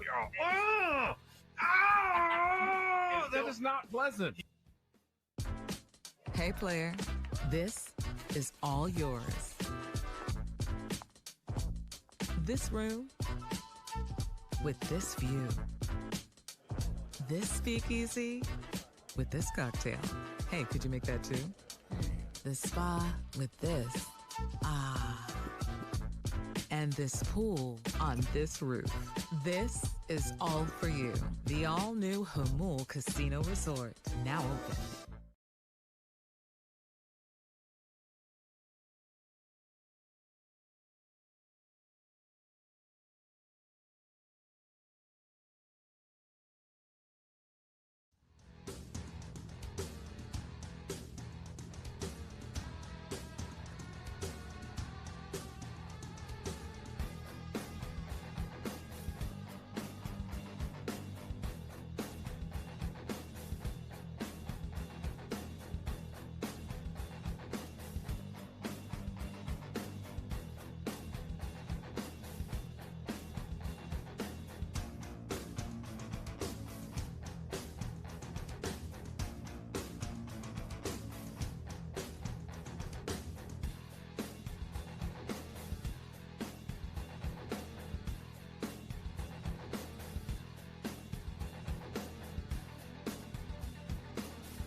We're very excited, anticipating our trip to Snapdragon Stadium tomorrow night. Oh, man. SDFC returning home, but kind of a big game. You don't want to drop 2 in a row, get no points for an entire week plus. We got Darren Smith standing by. We'll talk SDFC. We'll talk San Diego Padres. First, Ben and Woods brought to you by David P. Shapiro, criminal defense attorneys, helping good people regain control of their future when charged with a crime since 2010. Visit davidpshapirolaw.com. Darren coming up after traffic on 97.3 The Fan. From the 855 Get Ross Traffic Center, protecting San Diego after accidents or injury. And look out for a stall. The connector is partially blocked over by 8 West and the 15. Look out for delays because of it. And this traffic report is brought to you by Soapy Joe's Car Wash, celebrating Soapy Joe's Day on April 16th. It's here. No more waiting. It's Soapy Joe's Day, Thursday, April 16th. Get a free Magic Joe Car Wash when you text 94333 with code CLEAN. And then you roll in for a sparkling clean wash, free use of vacuums, towels, and a Soapy Joe's world-famous air freshener. Soapy Joe's Car Wash. Good, clean, fun. I'm Andre with Ben and Woods on San Diego's #1 sports station. Totally natural. 97.3, The Fan. Thank you, Andre, for your traffic report. Well, let's go out to our Darren SDCCU fan hotline. Darren's wearing the green, the Shamrock of Ireland. I'm in my new Padre, I guess Azul would be my color of choice this morning. Darren, how are you? I'm good. Thank you. Yes, a 53-year-old white man reporting for duty today. I heard that yesterday on the Ben and Wood You show. are the target demographic of the San Diego Padres, apparently. Indeed. I feel like I fit in. I feel like my appearances here are completely justified. After hearing that, I was starting to question whether or not I was welcome on the Ben and Wood show, but I'm glad to know the CEO approves of such behavior. Always, always, always, my friend. I'm very, very excited. My kids are very excited. My wife, too. We're excited to get down on the pitch tomorrow night, D. Smith. What can we expect against Minnesota? I again, know nothing about them, but I know that they give up a lot of goals. And so I wondered what the approach will be. The approach is we need to win. Yes. Need a dub. It's been a minute. I was just having a conversation with a friend of mine who works in baseball, and we were having this conversation about, when you play every day, right, going through the ups and downs of baseball, which we all have in our broadcasting careers, what it's like, and then compare that to not winning for 35 days. Wow. Which is sort of what's on the line here. The last win that SDFC had was in CONCACAF Champions Cup against Toluca, but the last MLS win was 35 days ago against Kansas City. Wow. 35 days tomorrow. I'm already preparing for the broadcast. And it's like, it feels like it's an eternity. Yesterday out there at the training ground, you could feel it. Yeppe Tverscott's like, we've got to figure out a way to win. And, it's not like all these things are somehow super interconnected, that one thing has led to another thing, maybe some of the stuff going on with the yellow cards, the red cards, et cetera. But it's like, God, it just is such a long time between wins. So you guys better bring the luck tomorrow because we could use it against Minnesota United. How concerning. They were obviously without Chris McVay. That had a big impact last week against San Jose. Lewis Morgan, I thought, struggled by my amateur eyes. I mean, the turnover that led to the first goal was bad, but now they're going to be without Manodua on a red card suspension for this game. Doesn't that have a similar impact to not having McVay like last week? 100%. And, it's something that had the chance to chat about with Mikey for the pregame show is, these red cards now, it's been 5 different players who have missed time, and it'll be 6 with Manodua missing the Minnesota United game. So that's a lot, especially in 11 games. It's way too much. And, though I don't think it speaks to like a lack of control or some sort of chaos or discipline or some of these themes that we would gravitate towards, I do think it's had an impact that now you're asking somebody like Oswald Sua. Oh, is that how you say it? Sua. Seems to, it's like S, the Danish. There's some weird letters in that name that I wasn't quite sure how to pronounce. Yeah, the pronunciation guide from the game notes has it like capital SIR and then like UH, like shoulda. The advice I got about Danish names is just kind of mumble through it. Yeah, so like shoulda. So, but now he's been put in there, and I don't know. I'm not sure that he's, as a 20-year-old, just turned 20 years old. Even on a team where it plays a lot of younger players, just seems like maybe needs a little bit more seasoning. So, yeah, I mean, it has had an effect because guys are now asked to do different things. And, now you're going to be without Manodua for a match. So, yeah, like this is kind of a problem. But very jealous of you guys. You get to sit in the premium seats there. You guys are going to be treated very well. I was talking about you guys yesterday out there on the training ground. So I think you're going to put on a good show for the Ben and Woods program. But yes, we could use the luck. I'm excited, this is a Minnesota team, which is not off to a great start. Did beat Galaxy last week. New head coach, new goalkeeper, got rid of their leading goal scorer from a year ago. They did sign a big-time international star named James Rodriguez. Is he going to play tomorrow? Not quite sure. He came back from international duty with some sort of ailment, so he hasn't played yet, but he's been training.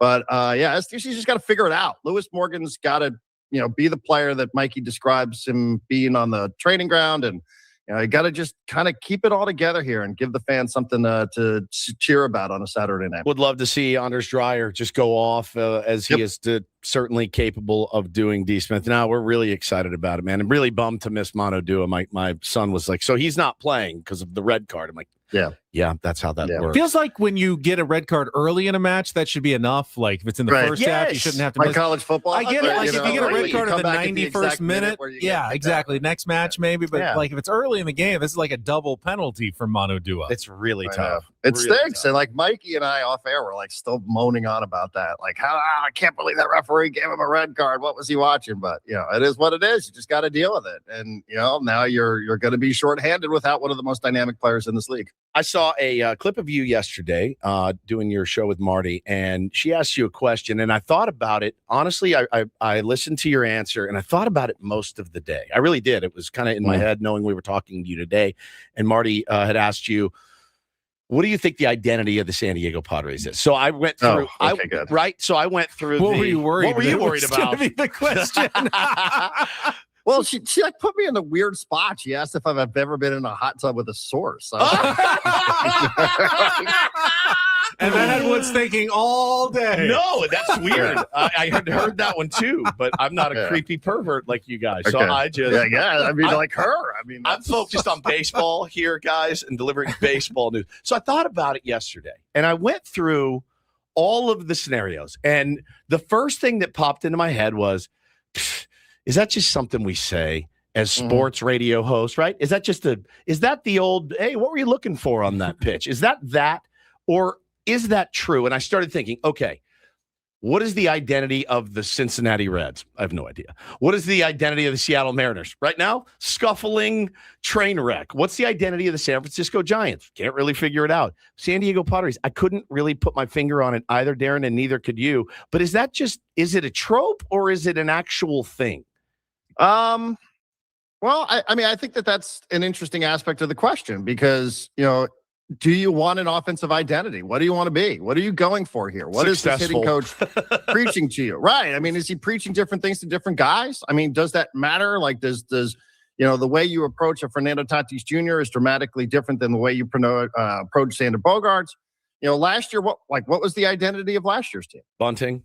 Yeah, I mean, right, and Small whether that's ball. fair or unfair, literally Jared Diamond of the Wall Street Journal was writing stories about the Padres, bunting and leading the league by a significant amount 50%. of sacrifice bunts. Yeah, so it became part of their identity. What was the identity in 2020? It was the Slam Diego Padres. They were hitting grand slams every other week. So, I mean, I think part of this is we're always just sort of trying to figure out like what's going on with Fernando and why is this guy doing this and why isn't that guy doing that? And, I mean, it's probably not fair because you don't really want a monolith when it comes to your hitters anyway, right? Like you do want number one to be different than number two. I always said this about radio. Like you want the different shows to sound different. We don't need these shows all sounding the same. That's I used right. to get into a lot of conversations with program directors back in the day about that.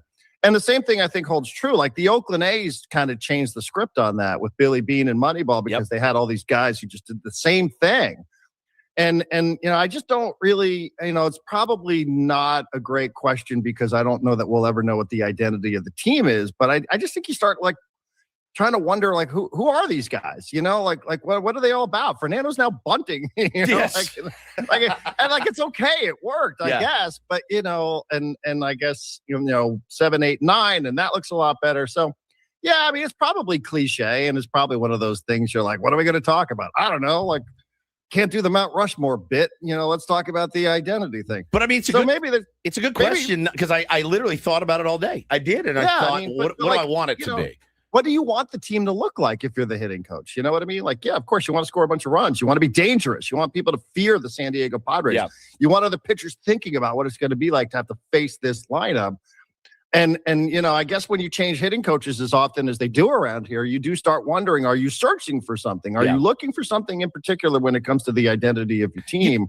Everybody wants to be gritty and tough, and we play to the final out and all that other sort of stuff. So, but yeah, like I am kind of curious to know, like, what are they actually going for here? Because, they said they needed more slug at the end of last year. That hasn't really arrived. Maybe it's starting to develop, but I don't know. I am kind of interested in that, even if there's no real answer to it. It's just so weird, baseball, and you see it on Twitter a lot of times. Man, I hate this team's approach.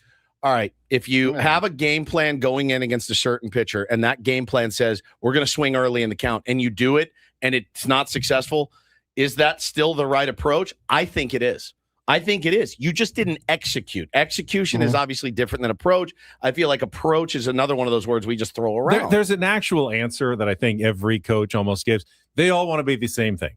We want to be aggressive, but we want to be smart about it. Selective aggressive. Yes, exactly. I say it all the time. Swing at good pitches. No team ever wants to be passive. Like we're just going to play station to station and stand around. They all want to take the extra base, but no one wants to get thrown out doing it. Correct. So they all say, We want to be selectively aggressive. Aggressive, but we want to be smart about it and pick our situations.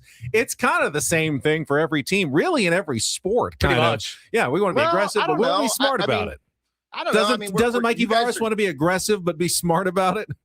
Well, yes and no, but you go back to that and you will see two totally different styles tomorrow. Like you're going to see a team like SDFC that wants the ball, like they want possession, they want to pass, they want to dominate. Minnesota doesn't care. Minnesota's like, here, you take it. We don't want it. We don't care. We're only going to try to score a couple times in transition, and we've got some skilled players and some athletes up top that are going to be tough for you to deal with physically. So they don't care about that stuff, whereas SDFC is obsessed with it. So there is an identity there, I think. And again, it's hard to compare because they're different sports. But I think in basketball, you certainly could point to different teams doing different things, and in football, the same.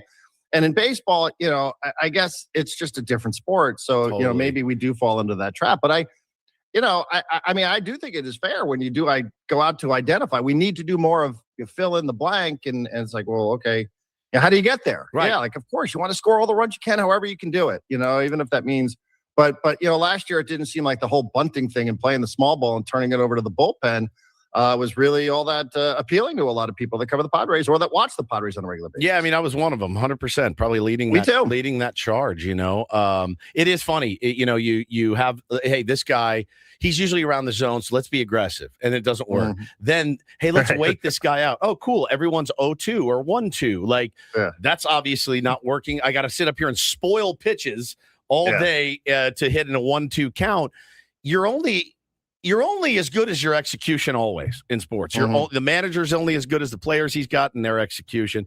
If he does it the right way, you're a genius. If not, let's wait the starter out and get into the bullpen. Let's get into the bullpen. Comes in and just sit you down. Exactly right. Yeah. Like you want to get into the Padres bullpen. Yeah, or even the Rockies bullpen. My God, they have like 7 guys that throw over 99. It's crazy. Victor Vodnik. Yeah, I hate seeing that guy come in, man. I really do. God, Every time. It just is humping it up 100%. And so it's just really, really stupid to try to break this game down. It really drives you crazy.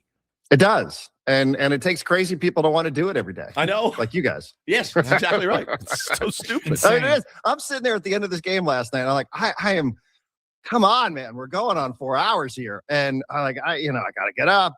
Ben Woods, 7:30. And I see Woods just tweeting through it. Like, how does this man do it? I don't know how he does it. I'm ready to call it. I fell asleep. I don't care.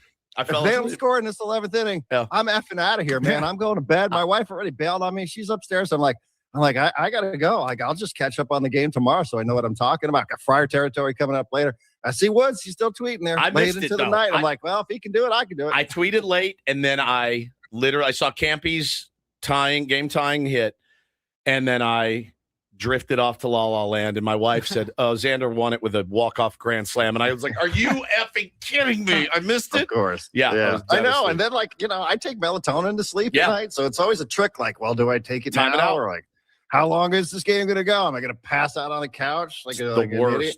The Yeah, worst. so it's always a timing thing too. So, Well, come down and see us. Come on, Yeah, guys. well, I don't have a credential, so you're going to have to come down and find us. But we'll try to I be will. there early enough so you can get up to the broadcast. Thank you, Darren.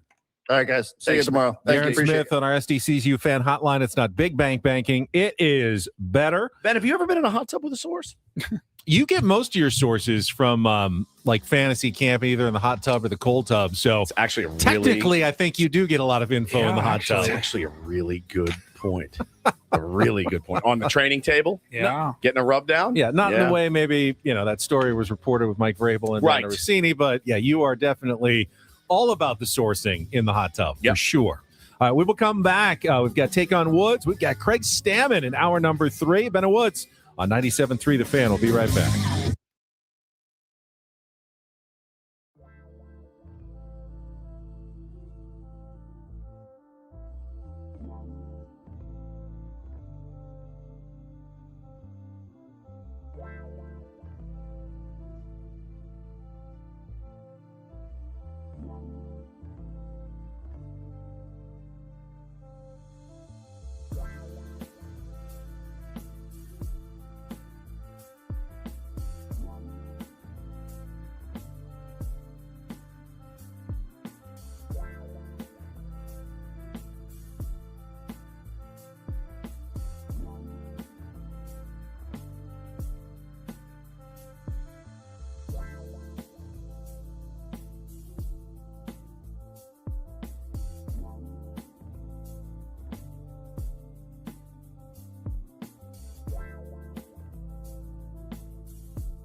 All right, we are halfway home on a Friday. Ben and Woods, Victory Friday, if you will. Would love to see these fellas just take care of business against the Colorado Rockies, get a little separation going there in the NL West. Yeah, great game last night. Great game. Well, many unsung heroes last night, certainly. I'm Woodsy. Paul Reindl's our executive producer. Definitely an unsung hero in the Ben and Woods program.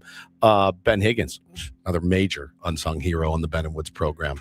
How are you, bud? I am. I'm a little nervous about the Scripps Artemis special that I am anchoring tonight. I imagine that you would be. I'm going to be at the Air and Space Museum in Balboa Park. Okay. That's our location.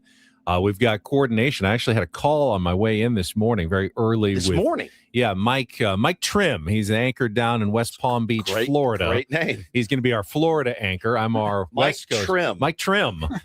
Yeah, had a good conversation early in the morning with Mike Trim. Lucky you. That is fantastic. So Mike Trim and Ben Higgins. He hosts knocking this thing out of the park. He hosts their special Florida Panthers show as well. So he's got some sports background. They won a couple Stanley Cup titles recently, but he's their morning news anchor in West Palm Beach, Florida at our Scripps station. And they're right by the launch area. So they cover a lot of the launches. We're covering, of course, the splashdown here in San Diego. It's just you and Mike Trim just talking NHL hockey. Just talking in between. It's possible. That was what we were discussing. What are we going to vamp about a little bit? We're going to be, in each other's ears with the IFB, the earpieces from one side of the country to the other.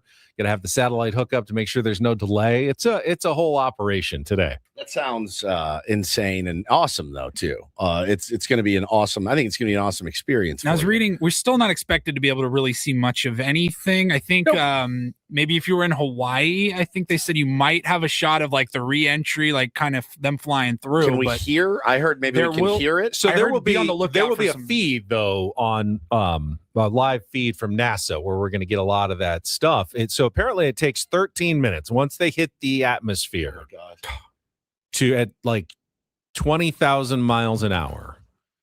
And they go through the heat shield, it turns into a ball of plasma. You can just watch Apollo 13. Yeah, you can picture it. So the whole thing heats up. They go into a 6-minute communication blackout because the plasma ball around it prevents any communication. So they're just in there, can't do anything, just hurtling down to Earth at insane speeds that, obviously would be lethal if they crashed into the Earth. But then once they come out of that, reestablish communication and they get close enough, they've got some specialized parachutes that deploy and slow them down to 20 miles an hour when they finally hit the water, which is apparently a safe speed to land into the Pacific Ocean off the coast of San Diego. Incredible. It's truly remarkable. Remarkable. Talking about it yesterday, I'm not very in tune with space travel. I don't look into it too much. It kind of hurts my brain to think about space a little bit too much. Me too. But seeing some of the footage this week, I had no idea that we hadn't been to the moon in 50 years.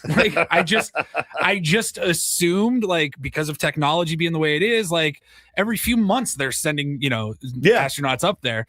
But seeing some of the videos and cool. the feat of humanity getting to the other side of the moon and seeing things that have never been seen before. What a refresher this week. It's crazy. It is crazy. Hannah said that we may be able to hear the sonic boom. Yeah, they said be on Sonic Boom Watch. We'll be out at Little League right next to the highway. We won't be hearing any sonic boom. That's all you can hear is. Do you know, Ben, how I'll be home tonight. Do you know how to direct people to watch your stream? Is it on YouTube? Is it on yes, app? It'll be on. You can go to 10news.com and we'll have it on a streaming channel there where you can find it straight from our website. And wherever you are, ABC News, wherever you are in the country, you probably can go to a Scripps station. Although wherever you go to 10news.com and you'll be able to find the live streaming coverage. And then we'll also have local coverage as well. What time do you start? Over the air. So I am on from 4 to 6 p.m. is when our special is scheduled to run. The actual, if everything goes as scheduled, 5:07 p.m. is when they are scheduled to splash down into the water. So is that still okay? Because I read 5:07 a couple of days ago, and then yesterday or this morning I read the sonic boom would be, if you hear it, between 5:10 and 5:15. So I didn't know if they move. It's very flexible, I guess, depending on how things are going. So, but that's the The original plan is splashed down at 5:07. So did you? And when you're done with that, I'm assuming you're going to go straight home and watch the live stream of Coachella, which starts today. Oh, is that tonight? I was tonight. thinking about the Padres game, actually. Okay. But, Well, you can watch the Coachella live stream on your phone. I actually went in last night and I set up my Coachella Live app because there is no shot that you're going to get me out to Coachella ever again. I don't even remember who. Is there anybody? So I went through all of it, and it's cool. They do it really cool now. So you get the app, and then you hit plus on the people that you want to watch, and then they'll notify you. Oh, nice. And so you go through, you set up your entire viewing experience. Is this on a the premium experience? Do you have to pay for it? I did not. You or don't is have it to pay. free? It's free. Yeah, free. Why would anyone ever go? Dude, exactly. I mean, what if I gave you free VIP Coachella passes? Maybe VIP I would go. Yeah. Yeah, it's pretty Is fun. it that but nice? It's the getting. It's not that. I've been in the VIP before. It's fine, but it's the getting in and out that is excruciating at Coachella. But if VIP with some good bands, but that doesn't exist really that much anymore out there. But I have scheduled all of. Let's see, my schedule. I'm going to be watching exactly 2 bands the entire. You only plussed 2 bands out of how many probably over the weekend? 90? Yeah, at least 100. 2. Yeah, I'm going to watch The Strokes on Saturday and Interpol. They butt up next to each other. A little bit of an overlap. Yeah, your headliners: Sabrina Carpenter tonight. Yeah, Justin there's a chance Bieber. you guys watch that one. Oh, potentially. I'm sure we will. Yep. Justin Bieber tomorrow night. We will not be watching that pass. one. And then Carol G headlining on Sunday. Don't even know What that time do the main headliners, like how late? 10 p.m.? 10-ish, yeah. 10 p.m. Yeah, right. When Right this around thing there. starts, they start playing at what, 9 a.m.? Oh yeah, they have the first bands are on like noon. I saw Jack White's playing, but he's playing at like 4 p.m. or something. Which Is it very like weird. Woodstock? Do people get naked and stuff or no? What? Well, like at Woodstock, where they, all those old pictures where they're all naked in the mud and it was You think that raining. there are It's supposed to people- rain this weekend potentially. Do you think there are people running around naked at Coachella? Well, they did at Woodstock. What do you think That was Coachella like is? I've never been to a music festival. I thought maybe that's how they all work. Naked. Free love, whatever, It's more. First of all, to answer your question, no, they do not. There's no. I've never seen any nudity at I'm Coachella. just curious. Never. I've been to several. I've never seen anyone rip their clothes off. Okay. Never. Just normal people. Just the mood just like hits and they just want to be free. I mean, why did it hit back in 1969 when they were at Woodstock? That was a different time. Okay. They were all on acid. All right. All of them. All these kids are vaping. That's, vaping, and that's probably about it. Rafa says Ben watched one Woodstock doc. Yeah, Yep, that's no, pretty much it. He watched one like 30-second clip of yeah. the Woodstock doc. I will He's like, assume. man, look at all those T's out there. This is great. Hooter research. That's his question. Is everyone nude out there? Yeah, everybody. No. Or maybe get a special sections like whole clothing optional or something. I don't know.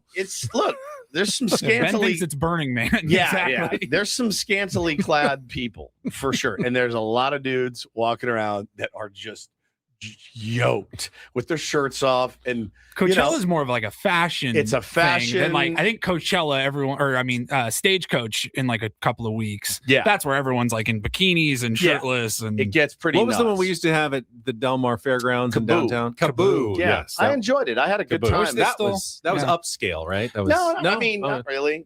You're thinking of the one in Napa. Bottle Rock. Bottle Rock, It's like yeah. a wine, Oh, yeah. but they have decent bands. I've never been to that one. you mentioned Del Mar. I saw yesterday.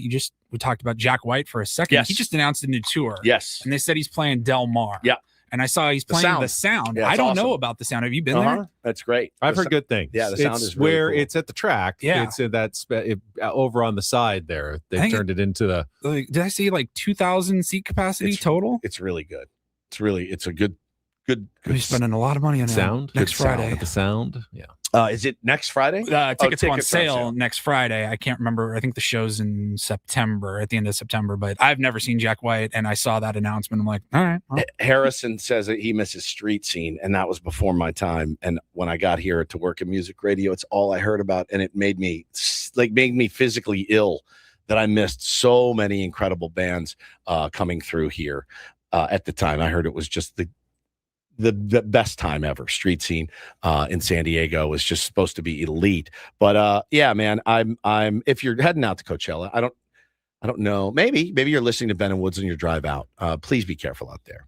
And if the weather gets spicy as far as rain and stuff, I'd be in my condo the whole weekend. There's just no way. It's such a mud pit out there. But just be careful out there. Have fun. Don't eat the brown acid. It's probably people who live out like Indio and La Quinta who like Airbnb and pay for their whole year based on their Coachella rates, I guess. It was always fun driving into town, and you're stocking up for the house and stuff, and you walk in and you're out in Indio, and it's retirees out there, and you're going through the grocery store. You're like, just get 4 cases of Budweiser, 14 bottles of vodka. They're just looking at you going, oh my God, this is going to be. They're buying their Metamucil. Yes. And you're just loaded up. I don't need any food. I mean, it is nuts, but have fun. Frenchie says Motel 6 is like $500 a night out there during Coachella. We stayed at an RV park out there, and it was really, really expensive with little casitas.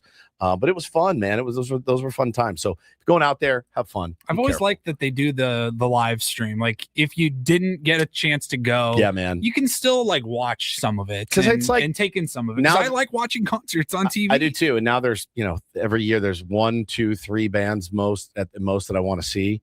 So there's no reason for me to buy tickets. I've said in the past, like the way that we have like cameras and ways to stream literally everything, professional and collegiate and a lot of high school sporting events. I'm like, can they not just bring camera crews, minimal even, and like stream concerts? Like I would pay to like watch. I wouldn't pay a ton of money, but like I would pay even like 10, 15, $20 if it was some massive concert that you can only get while you're there to be able to stream it at home. I think there's still a market for that. Yeah, big time. Is Marcy Playground one of the Marcy Coachella Playground is not playing. Acts No, that's going to be there. They're not playing. That's too bad. No, I'm sorry. They get me a little flustered. They do because it's because of the name of the song. What's the name of that song again? Sex and Candy. Save it. What radio station we work with? It's 97.3. The Fan. The Fan. The Fan. Because earlier. Get into all of that coming up. Broadcasting live from the Bill House Studios. We know how on a Friday. Ben and Woods on San Diego's number 1 sports station, 97.3 The Fan. Here's Marcy Playground. What? Can you just get him 97.3 The Fan? What was that even? Here. 97.3 The Fan. The Fan. 3 The Fan. Oh, you sound like a real Southern California valley guy. 97.3 The Fan. 97.3 The Fan. The Fan. The Fan. It's just my operating system rebooting. You know it happens sometimes. Must recompute on a Friday. The Fan. One more time. Five more times. Station 97.3 The Fan. Here's Marcy Playground. You're unbelievable. That's elite. Number 1 sports station, 97.3 The Fan. The Fan. The Fan. Say it. I was a little rattled by my mispronunciation of asbestos. Yes. I was saying asbestos. You like to be accurate. Well, I saw the O, so I've been saying asbestos, but it's asbestos. Asbestos. Very good. And it's the Fan. The Fan. Fan. Something the Fan. We on here on 97.3 The Fan. I'm going to play a little Take on Woods in our next segment. If you'd like to be our final contestant of the week, weekly grand prize. Speaking of concerts, tickets to see My Chemical Romance at Petco Park on August 30th. You can call now. Get locked in at 833-288-0973. 833-288-0973. We'll play our game, and then we'll be joined by the skipper, Craig Stammen, on a Friar Friday management report at the bottom of the hour, all coming up on San Diego's number 1 sports station, 97.3 The Fan. First, though, I want to tell you about what? Nailed the Fan. Yeah. Oh, you're right. Nailed I did it. The Fan. First, though, I want to tell you about my friends at Trajan Wealth. I got introduced to Trajan Wealth about 2 or 3 months ago, and I really had no idea how unprepared I was for my not impending retirement, but it's not that far off. No matter where you are in your life, in your 30s, 40s, 50s, there's always a time for a second look, and that's what Trajan Wealth is going to help you do. Get you prepared. You've worked hard. You've saved. The questions, though, come about, will the money last? What happens if the market drops? What about those healthcare costs you know you're going to get? What about inflation? Trajan has thought about it, and they can help you plan for it. Trajan Wealth helps people turn uncertainty into a plan at trajanwealth.com. Their fiduciary advisors work with you to build a retirement strategy designed for real life, not just the best case scenarios, not all doom and gloom. They're right here with offices at Liberty Station, Carlsbad, and Del Mar. So if it's been something that's in the back of your head thinking, I need to look into this, just do it. Go to trajanwealth.com or just call 619-367-0207 to talk with their team. I talked with David. He was great. 619-367-0207. Again, anytime online at janwealth.com. Trajan Wealth, advisory services through Trajan Wealth LLC, SEC registered investment advisor. Advisory services through Trajan Estate and Trajan Tax. Actual client, paid advertisement, additional disclosures at trajanwealth.com.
Hey player, this is all yours. This room with this view. This speakeasy with this cocktail. Hey, could you make that too? The spa with this. Ah. And this pool on this roof. This is all for you. The all-new Hamul Casino Resort, now open.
97.3 is brought to you by GL Pools, the swimming pool experts, trusted by thousands of San Diegans since 2006. Baseball is back, so is swim season.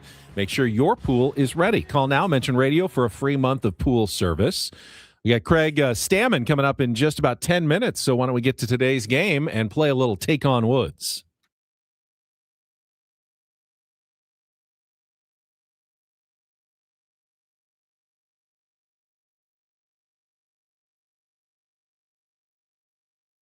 Take on Woods brought to you by Bay Alarm, security and fire alarms for every business. We got you, and we got Chris this morning. How are you, Chris?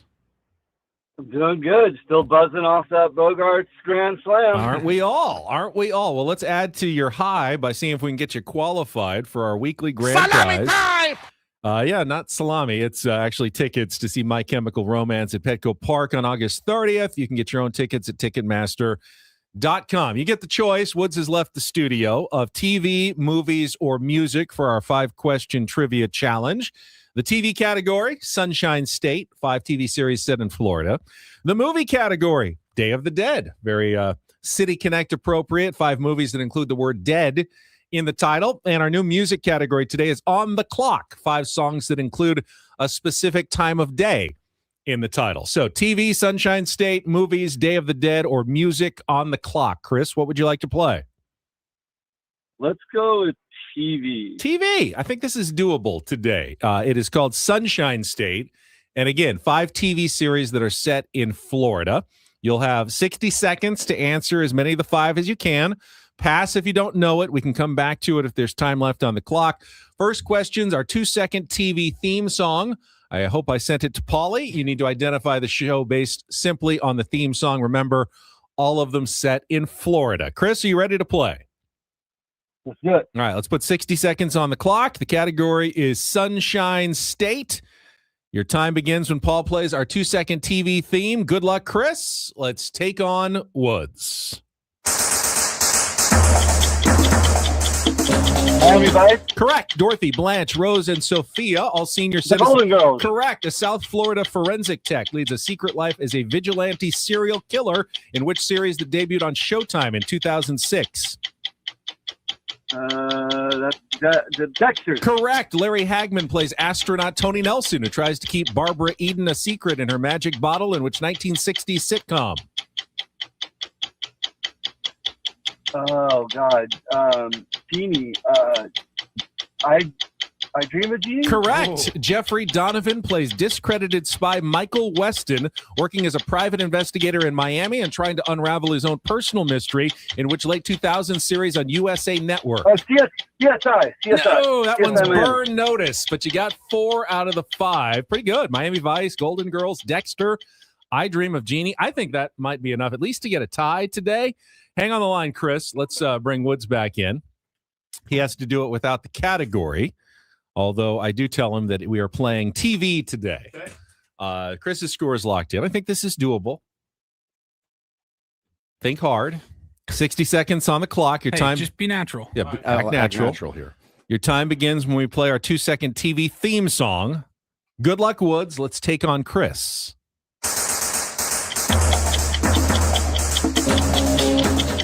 Is that Miami Vice? It is. Dorothy, Blanche, Rose, and Sophia, all Golden senior. Girls. Correct. A South Florida forensic tech leads a secret life as a vigilante serial killer in which series? Dexter. Correct. Larry Hagman plays astronaut Tony Nelson, who tries to keep Barbara Eden a secret in her Bewitched? magic bottle. No. Jeffrey Donovan plays discredited spy Michael Weston, working as a private investigator in Miami and trying to unravel his own personal mystery in which late 2000 series on USA Network?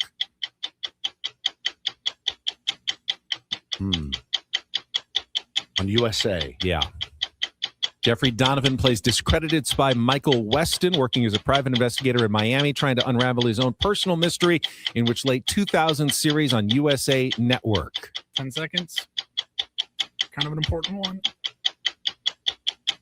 Miami Taint. Burn Notice is what that one's called. And Chris missed that one as well, but the difference? Bewitched. I Dream of Genie. Son of a... Was the show set in Florida. Sunshine State was the category. So by a 4-3 score, Chris, you have won today's work, game of Chris. Take on Woods, and you have qualified for the tickets. I think just a couple of qualifiers. So Yeah. we coin flip it. It's interesting. And you We have a 50-50 chance at the tickets, Chris. Congratulations. We had our first qualifier yesterday, and I told him, I said, hey, we're only qualifying listeners with us in the morning this week. So we have one more chance on Friday. You're going to be rooting against that person. Chris won. So, yeah, it's going to be a heads up.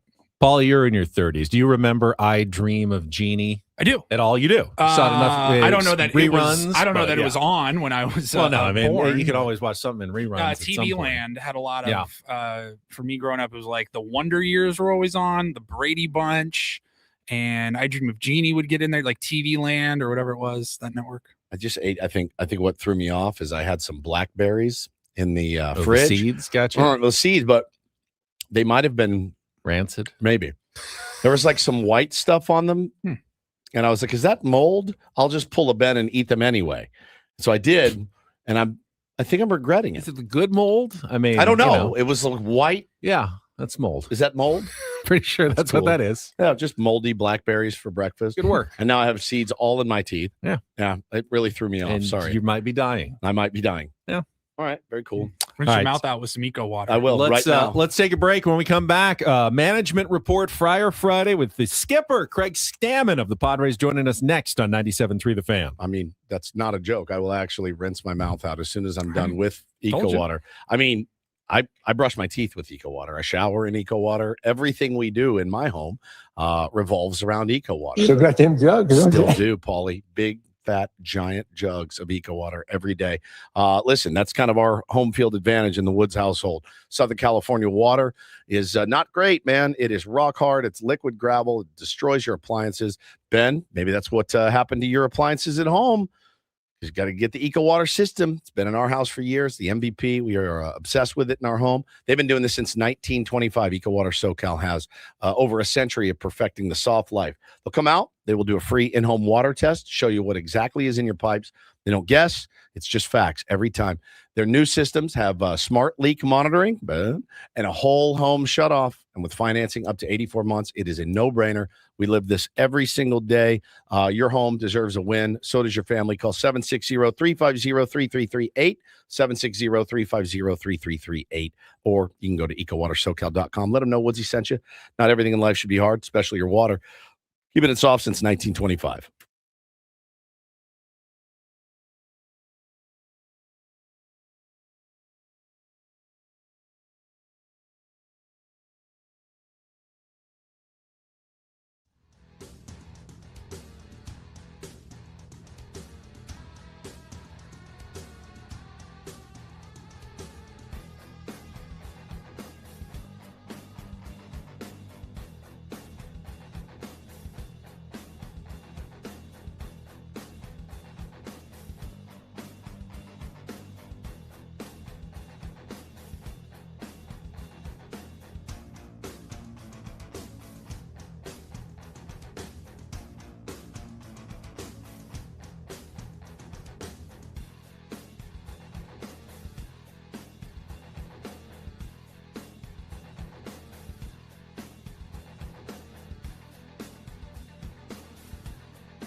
He just here. I'll show you a little. Just a little. Please don't. Just a little bit. What hurts on you? Nothing at all. A little bit. Not that now. So let's say whatever you're about to touch is the only thing. Let's say it's gonna hurt. Right? All right, yeah. Okay. Pretend your knee hurts. Pretend your knee. It's going to in a second. Right here.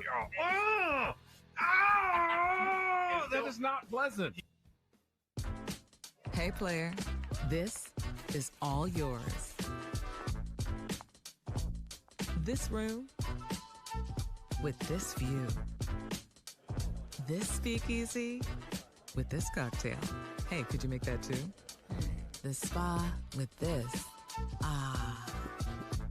And this pool on this roof. This is all for you. The all-new Hamul Casino Resort, now open.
Ben and Woods brought to you by David P. Shapiro, criminal defense attorneys, helping good people regain control of their future when charged with a crime since 2010. Visit davidpshapirolaw.com.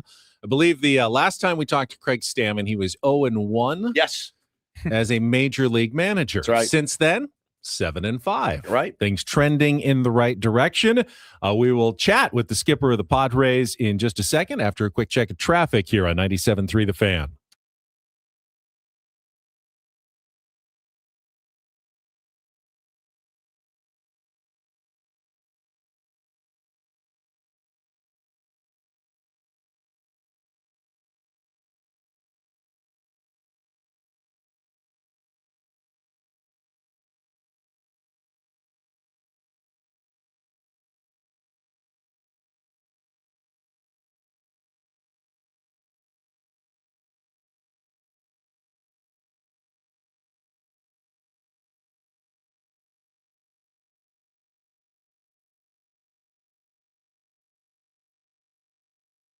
I told him last time when he joined us on our management report, brought to you by SDCCU. It's not Big Bang Banking, it's better. Just win on Thursdays, and everything is going to be fine. Walk-off Grand Slams win on Thursdays, even better, as we welcome Craig Stammen to the Ben and Woods program. Good morning, Skip. How you doing? Hey, good morning. I'm doing great. How you guys doing? We're good, man. I wanted to know, like, you've first walk-off Grand Slam as a manager. You can't go as crazy as the guys do because you're the manager now. You used to be one of the guys. Now you're the skipper. How muted was your celebration last night? Not that muted. That was a moment.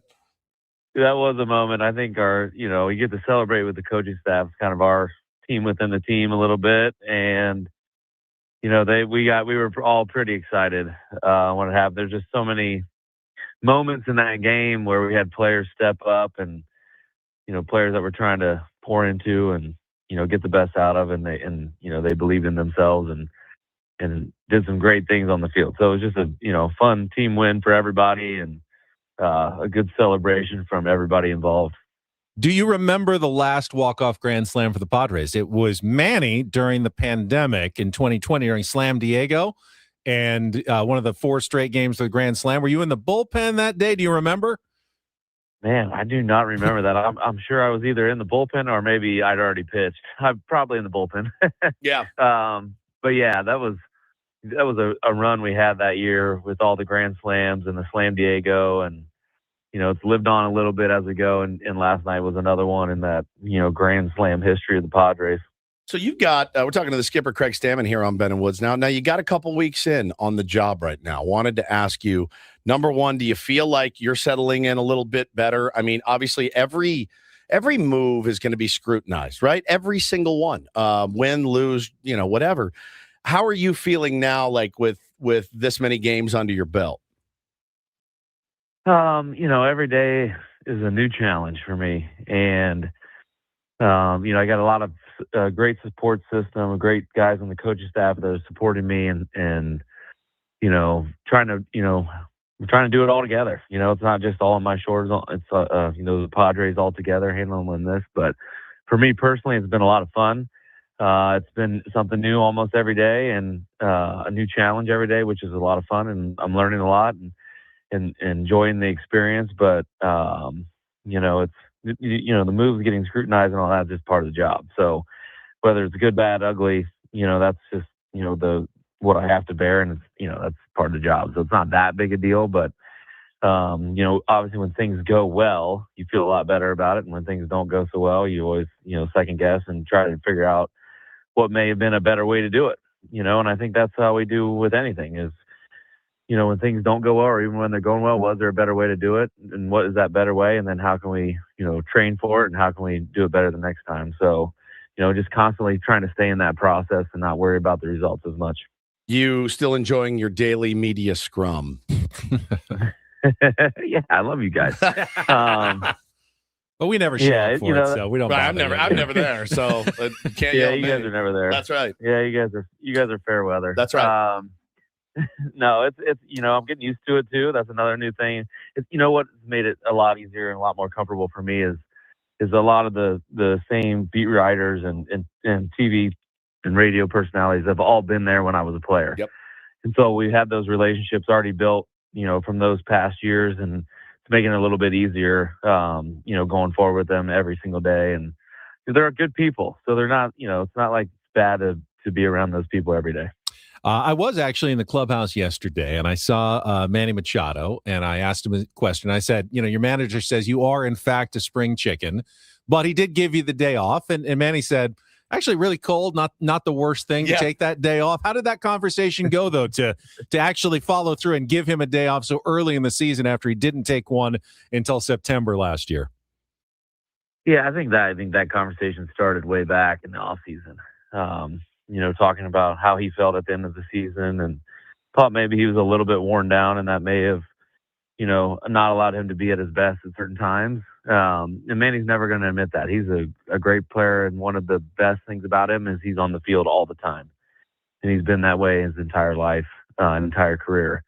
But, if we, look at it as a longer term goals, and you want him at the best when we're playing August, September, hopefully October baseball, we're going to need to keep him fresh, keep him healthy. And I think our roster is built for that this year too.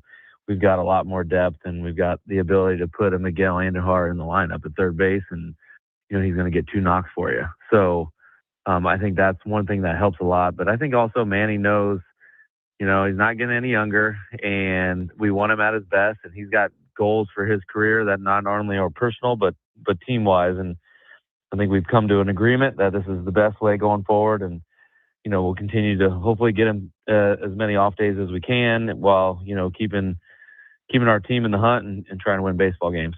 Yeah, and it's nice to see to be able to go out and win a game with him. Not even having to pinch hit late in the game. One guy one of the guys that I really enjoy seeing in the lineup every day, he's already gotten a couple days off, is Ramon Laureano. I know how hard he plays. I see him diving around the field. I know how hard he runs the bases. Is he healthy and all that? I noticed like he's got a cannon. He has a cannon for an arm, and I'm like, man, he doesn't look like he's got the same juice right now. Maybe he's just a little run down, but he flies around the field, man. And I was like, all right, 2 days off in 12 games. Is Ramon safe and good? Yeah, he's doing great. I think same thing with him. We look at past injury history and amount of games played in a season, he's not been one that's played every game like Manny has. And to ask him to play 162 would probably not be smart on our end either. So just trying to be strategic a little bit with when these guys get some time off and keep them fresh and keep them healthy. And there's no blueprint to it. So we're doing our best as we can, but we think this is what the best plan of action is. And we throw Gavin Sheets out there in left field, and man, he made you look smart. Makes a great play. Man, he makes you look like the best skipper of all time. I know. What a play! It's great when those guys make me look good. But Laureano has been playing amazing. He's been flying all over the field, like you said. He's been probably one of our most consistent hitters. Now, kind of hitting in that leadoff spot for us. 2 diving plays in Pittsburgh. Insane. We felt like he was kind of running all over the field on Wednesday, and deserved a little bit of a breather on Thursday. It's our SDCCU management report with Craig Stammen, and obviously the walk-off home run, Luis Camposano's big hit. We all noticed those as fans, but you don't get to 12 innings without a lot of critical plays. Is there anything from a manager's eye, like a hidden play last night that stood out to you that maybe didn't get talked about enough in a close game like that? I think David Morgan coming in when the game was 3-2, I believe, and facing one of their best hitters, Tovar. And, we felt good about that matchup, but he's a good hitter. He'd already had 2 doubles in the game against Randy. And just to get that out, to get that ground ball to shortstop, and then the next at bat against Castro, where he gets behind him 3-1, throws a 3-1 curveball first strike, and then throws the curveball again 3-2 to strike him out. First and third right there. Those were some big at bats, and he made some big pitches in that moment. That one kind of sticks out for me. I'm biased to the right-handed relievers coming in and doing their job, but that play, and then Cronenworth to play to get the guy at home in that last inning. To get us back in the dugout, with a tie game instead of us being down 1 run in extra innings was huge. Go ahead. Speaking of right-handed relievers, Craig, you might be getting one back today. Jason Adam, I know that you got to make a decision. A lot of it made last night of some down velocity from Jeremiah Estrada. Kind of what are you seeing there? We speculated about what the move can be. I know we won't get into that right here. Yeah, I got to make a decision possibly later today, but is there anything to be concerned about? No, I mean, I think, anytime someone's velocity is down a little bit, you're just trying to find out why.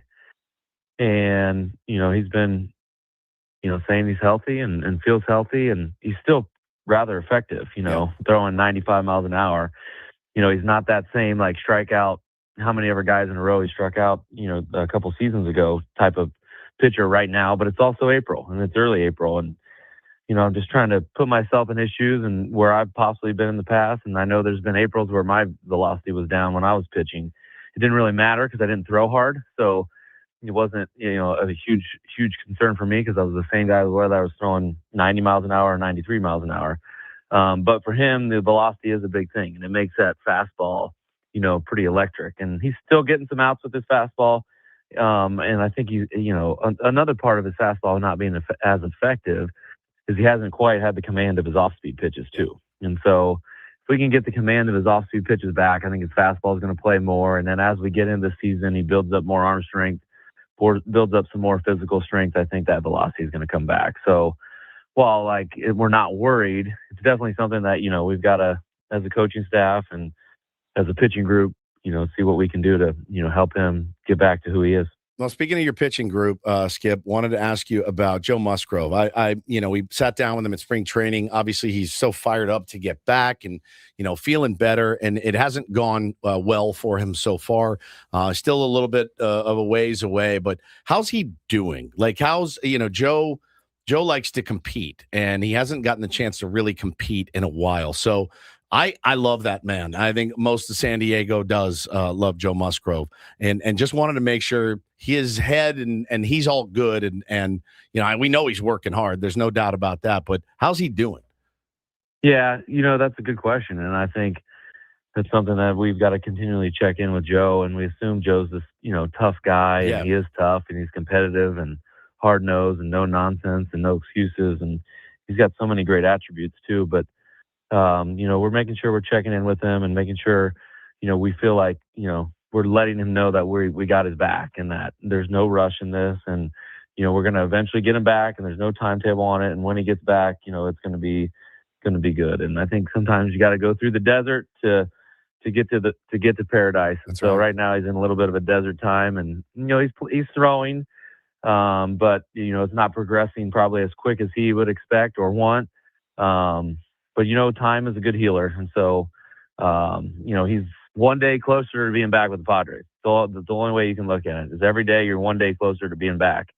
And we're supporting him as best we can in that. But, we're all looking forward to getting him back on the mound because that's going to be quite a standing ovation when he gets back on the mound and pitches for the Padres again. Got one more, Craig, and this is kind of a philosophical baseball question, but it came into play last night, and I imagine you talked about it with Ruben and Fritzy and probably your analytics team.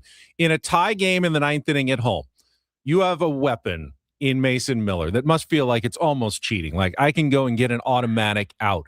Is there ever any thought going, maybe we go with someone else in the 9th because if this goes to the 10th, there's no one you'd want out there more with a runner on second base to hold that runner than Mason Miller. But if you lose in the 9th, you don't get to the 10th. How do you guys kind of think that through and decide when best to deploy? Because he's different. Mason Miller for like a potential extra inning game. He's different. Yeah. He's not your everyday regular closer that's pretty good 3 out of 5 games. Like he's a different beast. It makes me think about that. His usage, it makes me think about it way differently. MLB Network is calling him like the single greatest player in the game today at what he does. It's crazy. So I'm like, does the calculus change for you guys?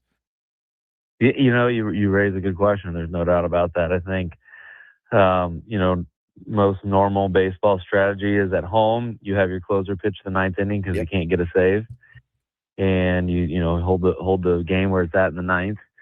And then when you're on the road, you obviously save your closer for that save situation, or an extra inning situation. We've definitely talked about bringing him in or keeping him for that extra inning situation. But, baseball is such a funny game. You try to predict it and you can't predict it. And even with Mason Miller, he has given up a run in his life. That has happened. I don't remember it. Feel like it's ever happened, but it has. You say it, but it has happened. I don't remember it. We can't expect, you can't expect perfection from everybody and from these guys. And, they're still human beings and all that kind of stuff. So if we can keep them in comfortable situations, we're going to see more success, That's I think. fair. And then we try to outthink the game sometimes. That's when I think, things go a little haywire. But, like you guys raise a good point, and it's something that definitely we're discussing. How can we use such an unbelievable weapon that we have and use them as strategically as possible, to help us win more games? It's something we'll continue to think about going forward. And I know Mason, when he came in after the 9th, he wanted the ball again for the 10th. I bet he did. And it's hard to say, sorry, go with somebody else. But we've got same thing with talking about Manny and talking about Laureano is we got to have a long-term view in this thing. And when when we're hopefully playing in October and we have a game like that, that's when we can throw him out there for a couple innings. Really good answer. You definitely have thought about it. And guess what? You won the game. So point for Craig Stammen and the San Diego Padres. No doubt. Skipper, really appreciate it. Thank you so much. We'll talk to you in a couple of weeks. I believe we'll do it early because of the trip to Mexico, though. But have a good next couple of weeks. All right. Sounds good. Thanks, guys. Right, thanks. There he is, the Skipper. Our management report brought to you by SDCCU. It's not big bank banking. It is better. Yeah. Well, Dave Roberts is out there campaigning for extra rules for Shohei Ohtani. I'm absolutely fine petitioning the commissioner's office for a Mason Miller rule of some sort. Don't know what it looks like, but if Shohei gets one, Mason Miller gets one. I think the other teams want a Mason Miller rule. Can we just skip the inning when he comes in? And we'll just save the wear and tear. And we'll just move on to the next inning. Save the embarrassment. Yeah, we'll just take our 3 strikeouts and let's just go back onto the field. It's fine. We don't actually need to get up there. I think he's the guy I would least like to face in the history of Major League Baseball. He's the one that would embarrass you the most. At least he has really good controle. You feel like he's probably not going to hit me because he knows where it's going. But he's going to embarrass me. I'm going to be embarrassed. I just wouldn't swing. No, you stand there. Strike out on 3 pitches. 100%. All right, we will come back. Final hour with Eno Sarris, Smart Baseball on a Friday. What's this on The Fan?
Final hour of Ben and Woods for the week. Don't forget, we're giving you and a guest a chance to go away with Weezer on their Weezer The Gathering tour. Get hooked up with flights, a 2-night hotel stay, and a pair of tickets to see Weezer, plus a meet and greet with the band and a signed set list, thanks to Live Nation and Crush Music. All you have to do to enter is listen to us on the Odyssey app. Download the free app, create your account, favorite our station, listen for an hour to get your daily entry, and then you can come back each day for another chance to win. This is a national contest. Now, Weezer, did they get naked at those concerts? I don't. They might. Like Woodstock, all the free love, and they take their clothes off? Might be. What do you think? Do you think Eno Sarris is a Weezer fan or not a Weezer fan? I think yes. I bet he is. I'm thinking yes. In fact, let's go out to our SDCCU fan hotline. Usually have them on Thursdays. Had a big City Connect reveal, though, in studio yesterday, so he was kind enough to push to Friday. Oh, I thought you said we had him online. Thought you said we got him, but give him a second. It's time for the the super polished, yet to be named Smart Baseball Weekly segment with Eno Sarris, son of a bitch. Favorite intro of the week. How can I forget that? As we welcome Eno from the Athletic. So Weezer fan, not a Weezer fan. Eno. I am a fan of the band, but I just have to say the last couple of times I've seen them, and maybe it's because they're at festivals, they haven't done it for me. They haven't brought the noise. I think sometimes they mail it in. Yeah. Oh, the mail in. Well, I get it. We mail it in from time to time. I mean, I'll be honest. I like to think that we don't, but we've mailed it in more than once. Sometimes you're tired and you're tired. What did Major Garrett text us yesterday? Robert Plant, was it? Yeah. Not Robert mailing Plant, it in, not even mailing though it in. he's been doing it forever. Yep. That's that's dedication to the craft. That's exactly right. And no one is more dedicated to their craft than our pal Eno Sarris. Eno, a couple weeks into the season, give me some of your surprises, good or bad, Padre wise, or really anything else that you're looking at right now. Very broad today. Oh, I mean, Randy is a big surprise. I mean, just being up in velo so much. I guess at the end of the season when he wasn't starting, he kind of, even in September, he was in 95, 96 late last season. And he just ported that over into this season, and it just changes everything. I mean, just makes everyone have to react earlier, and it improves, his slider, and it just makes everything better. He's getting more whiffs, and I was at the game last night, and it was pretty impressive. I mean, he's always had good command and feel for spin, and a wide arsenal. So just getting that extra couple ticks is huge for him. We were just talking velocity with Craig Stammen, and a down velocity for Jeremiah Estrada. But from a stuff perspective, tell us just how important, even like a mile or two an hour can be on an average fastball in terms of helping a pitcher's effectiveness. I mean, one of the cool things about Stuff Plus is that it incorporates the other stuff, the movement, the spin, and all that stuff. But still, the most important feature is fastball velo. In fact, there was a GM, Billy Epler, the GM for the Angels. I mean, I'm not saying he was a great GM, but he did say publicly that fastball velo was like the single most predictive stat for a pitcher, and that's mostly true. And that's why we've seen, with the same technology, with the same setup, measuring from the same place, we've seen velo go up. Since 2020, even we've seen it go up 2 or 3 ticks, and since we started checking this in 2008, we've seen it go up 6 miles per hour. So now the average right-handed starter throws 95 plus.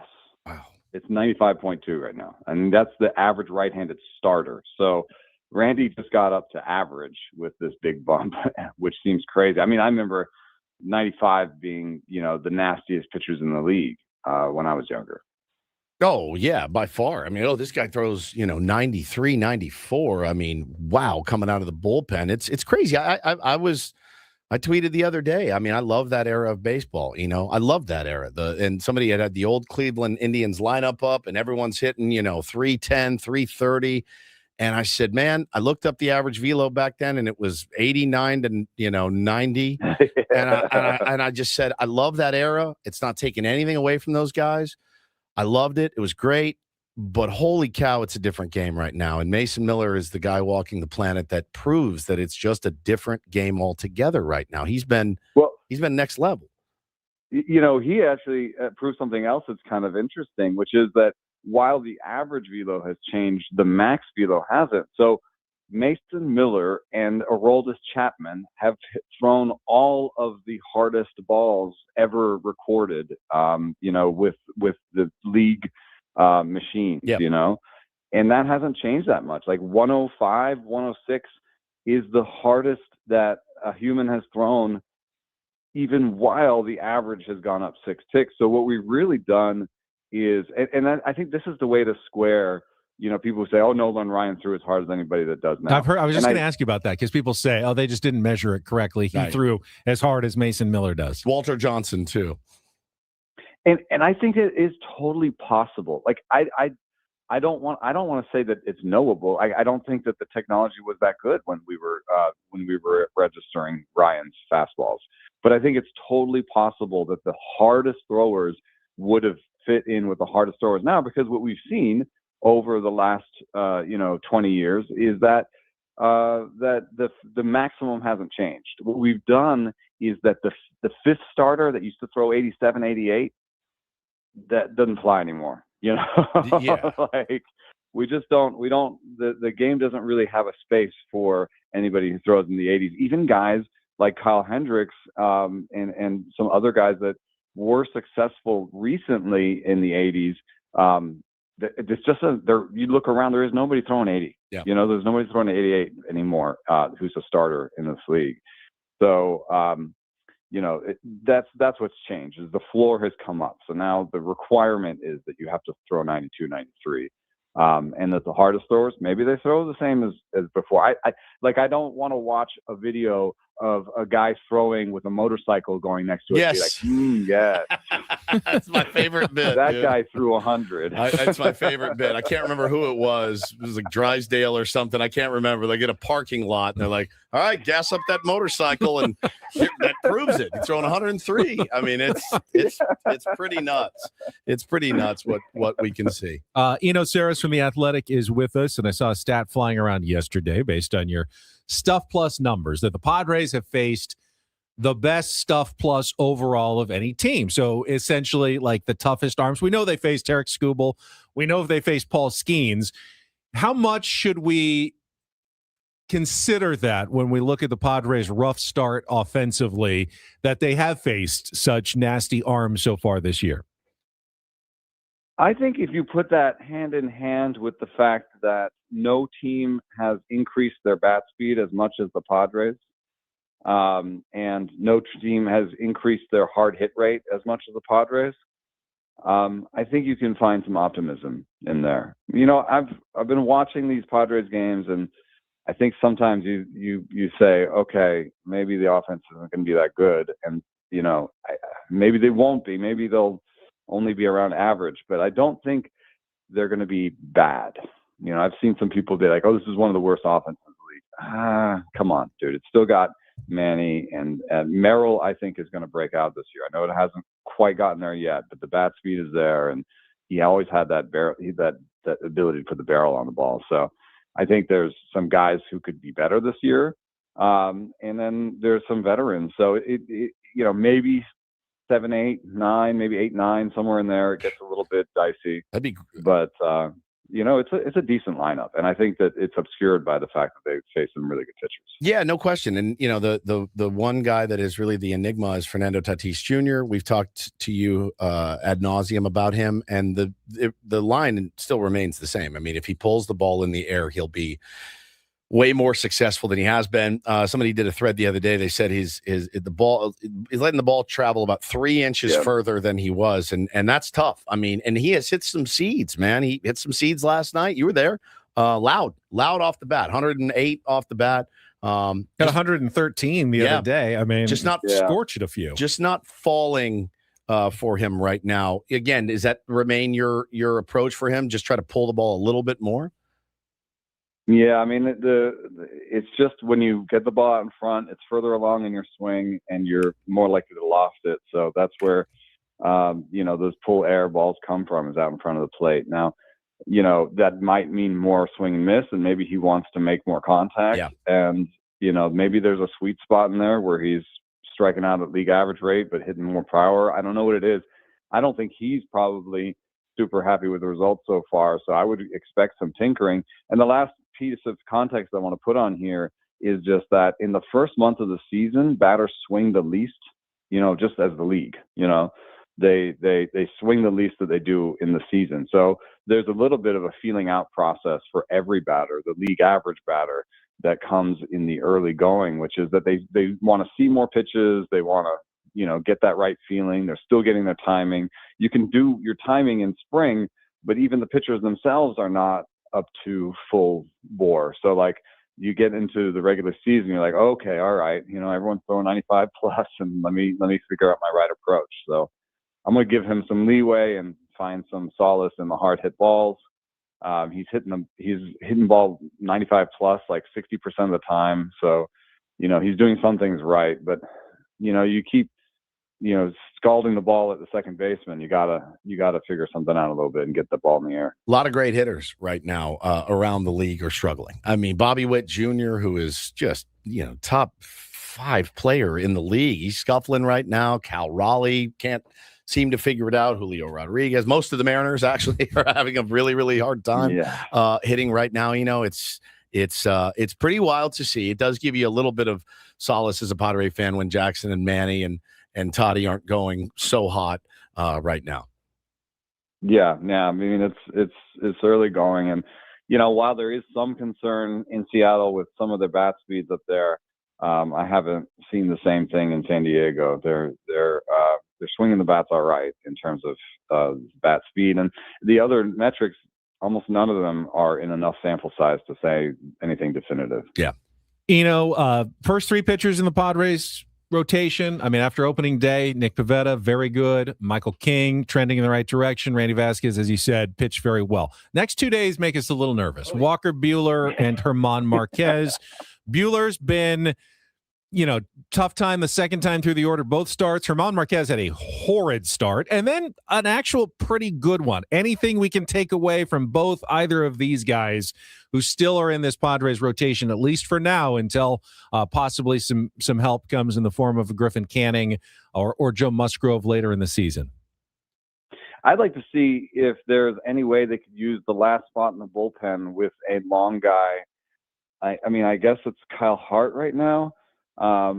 Maybe it's possible that a Buehler-Hart combo for like 5 innings is the best way to go, because I see the same thing you do with Buehler, that the first time through it looks fine, and then the second time it doesn't. And I thought that Buehler would be a best for a team to sign as a reliever. I thought it might be time for him to try that transition. So, one time through the order guy with a handcuff, another guy. I think Marquez is, he's got the great curveball, but the other pitches have fallen behind, and so he needs to be able to spot the fastball and play it off the curveball. And the days that he can't spot the fastball are bad days. So I think he's just a number 5. So what I would be doing is waiting for Griffin Canning to come back and hoping somebody pops in the minors and be working the waiver wires. And I'd put an opener on Buehler. I'd be trying everything with those two. I think you need to put them in the most position to succeed. Now, I don't think you can go 3 innings with both of them, though, because then your bullpen's shot. So one of them has to give you length sometime. So that's I think the difficulty. Yeah, I meant to bring this up today. Our pal David J in the chat let us know, and I had asked about this last night to a guy that covers the minor. Matt Waldron had another really, really good start. Increased velo. Still using the knuckleball and looking really good in his rehab starts. I think he's 3-0. I mean, he's pitched really, really well down there. So it is, slightly it alleviates a little bit of concern for Padres fans. I'd bring him up, and I'd have him there instead of Hart, I think, just to be able to, like, hey, Buehler, you went through 3. Here comes Waldron for 2 or 3. What about Waldron for 5 and then Buehler for 1 or 2? Like you said, he profiles. There's always a transition, though. You gotta. That's true. With veterans, that is the one difficulty with signing these veterans to these short-term deals, is that it can get a little tricky, icky at points. Yeah, that makes sense. Well, we'll see him in the City Connects tonight. Are you still in town for the game, or just a one-time only deal? Yeah, I think I'm gonna work the game tonight. So, and then once the game starts, I can walk around and stuff. So, are you guys gonna be at the game? No, I got Little League tonight. I got a doubleheader, Little League doubleheader tonight. I am hosting a National Scripts special on the splashdown of Artemis 2. Yes, tonight. Unfortunately, with my TV job, so you're gonna have to go without us. Anything else you're experiencing while you're in America's finest city? Oh, I went to a bar I'd never been to before, and it was great. Bach in the old Hamilton spot has an amazing list of beers and really nice bartenders, and just had a shout out to Regan at Bach. Bach is just a really great beer bar, and I'm glad because there was a point at which I felt like all the beer bars in San Diego were closing. Yeah, I prefer Beethoven, but that's fine. God, sorry, Eno. We'll let you go. Man, he's on one today. It's Friday. I'm sorry. It's bad. It's bad. It's not me laughing. That's Paul putting my laugh into it. It wasn't that funny. It was funny. It wasn't that funny. Eno, thank you so much as always. Really appreciate it. See you guys. Eno Sarris, Little Smart Baseball on a Friday. Works on a Friday, works on a Thursday. It's a joke because Bock is a style of beer. It's B-O-C-K. It's not mansplaining this? B-A-C-A. Well, I mean, just in case anyone wasn't clear as to why I made the joke. Classic composer humor. Jokes are always funnier when you have to explain them immediately after. Always. You see why this was so funny. Why I said that.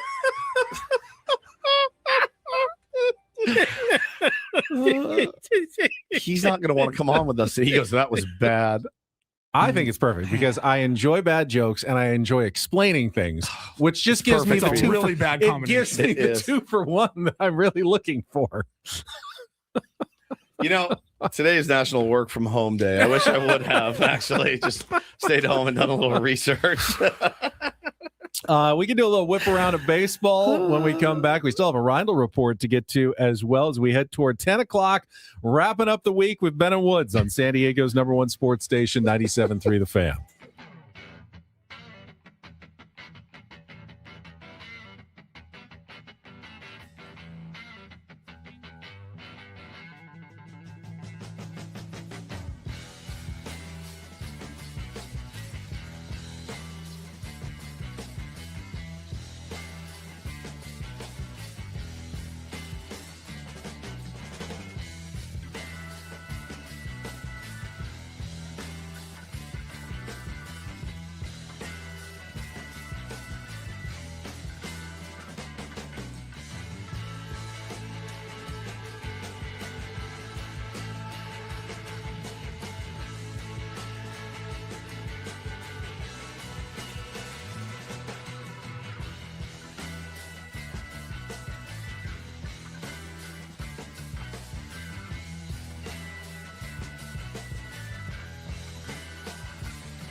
Hey, player, this is all yours. This room with this view. This speakeasy with this cocktail. Hey, could you make that too? The spa with this. Ah. And this pool on this roof. This is all for you. The all-new Hamul Casino Resort, now open.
Hey, player, this is all yours. This room with this view. This speakeasy with this cocktail. Hey, could you make that too? The spa with this. Ah. And this pool on this roof. This is all for you. The all-new Hamul Casino Resort, now open.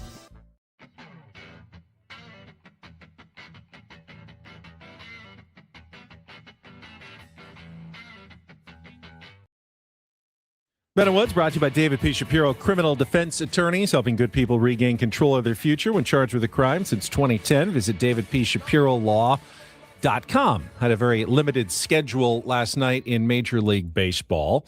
The only other National League West team in action were the Arizona Diamondbacks, who visited the New York Mets, fell behind 1-0 on a Luis Robert home run, but rallied late for a 7-1 win. What was interesting about that game, it was the same pitching matchup as the WBC championship game between the United States and Venezuela. Nolan McLean for the Mets and Eduardo Rodriguez for the Diamondbacks.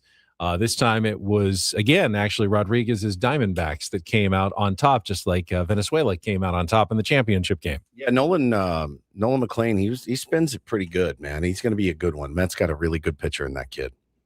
He went 6 1/3, 2 runs, 3 hits, 8 strikeouts, was good. Eduardo Rodriguez has been one of the big stories in the NL West early this season. That's not good for us. How many years has he been really bad? Like 2 or 3 2 or 3 years. at least. And now another 6 innings. He actually gave up a run, but his ERA now is at 0.50. Wow. Through we've made 3 starts so far this season. I mean, the Diamondbacks always looking for pitching, just kind of magically go, all of a sudden we have an ace in Eduardo Rodriguez that we probably weren't counting on. Yeah, paid him a ton of money. The owner came out and wasn't that the guy? The owner came out and was like, "That's on me. I blew this. He's terrible." Wasn't that him? Was it that signing, or was it? I think it was another him. of the bad signings that they made. I thought it was Corbin Burns. No, it was. I think it might have been Corbin getting hurt. No, it was Eduardo Rodriguez. No, I think it was Eduardo. Like he was like, "Oh, I'll wear it. Oh, this is all completely on me." And everyone's like, "Oh, you're obviously going to trade this dude," and they didn't. They kept him, and it's paying off for him now. So Padres and Diamondbacks both at 7. Oh, it was Montgomery. 6. It was Montgomery. It was Montgomery. It was Jonathan? Jordan. Jordan. I always see Jonathan. Jordan Montgomery. Yeah. That's right. He said, It's never a good sign when you have multiple guys for we paid him way too much money. That you regretted signing. That's too much money. And where's Jordan Montgomery right now? Is he still in the league? I have not seen him this season so far, at least that I can remember. He's with the Rangers. He's with the Texas Rangers. Interesting. Okay. 60-day IL. All right. Tommy John. Marlins beat the Reds 8-1. They're now 8. Both teams are 8-5. Crazy. I had a great pitchers duel at in the Bronx. Ryan Weathers, former friend, spun one, but actually got outdueled by Jeffrey Springs of the A's in a 1-0 loss. The Yankees actually managed just 1 hit in that game against Springs and the A's. But Weathers was really good. I think he went 8 and struck out. Wow. 7, 1 run was a very solid performance for him at Yankee Stadium. I'd say so, man. That's a pretty good night in the big leagues. But took the L for Ryan Weathers. Yeah, it's as Mud said yesterday, it's a hang with him for sure. Tigers have really struggled badly ever since leaving San Diego at 2-1. They're now 2-8 in their next 10 games. They lost to the Twins again yesterday by a 3-1 score.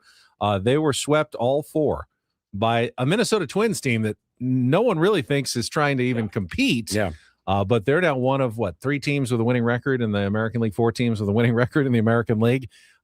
That's a big surprise to me that the Tigers have struggled so badly, but they've been not getting much offensively from their stars like Riley Green and they had a big others. Collision last night too. Riley Green was involved in it. Carted off the field. Right? One of the guys carted off the field. Pretty gnarly. It was Meadows got carted off the field. Pretty bad. Parker Meadows was sent to overnight observation, went head to head with Riley Green out in the outfield, and it was bad. And one other American League shutout last night. The White Sox beat the Kansas City Royals 2-0 in the opener to a 4-game series. So looking ahead to the weekend action, the Dodgers are actually hosting those Texas Rangers. Yeah, go get them, Skip. At Uniqlo Field for the next 3 days.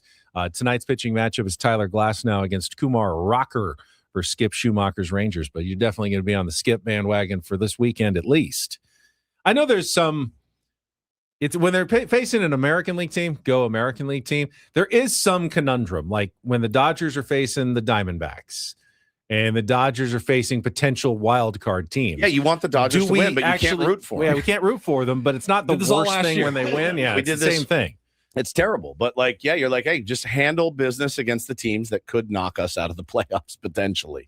But it's not a pleasant rooting experience. But it's always easy when it's interleague play. You always cheer for the American League team playing against the National League team in interleague play. No question. That's one of the things to look forward to tonight. We're going to look forward to a Reindl Report. Paulie's got some final headlines for us as we wrap up the week next. Broadcasting live from the Bill House Studios. We know how. Bennett Woods on San Diego's #1 sports station, 97.3 The Fan.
He just here. I'll show you a little. Just a little. Please just a don't. little bit.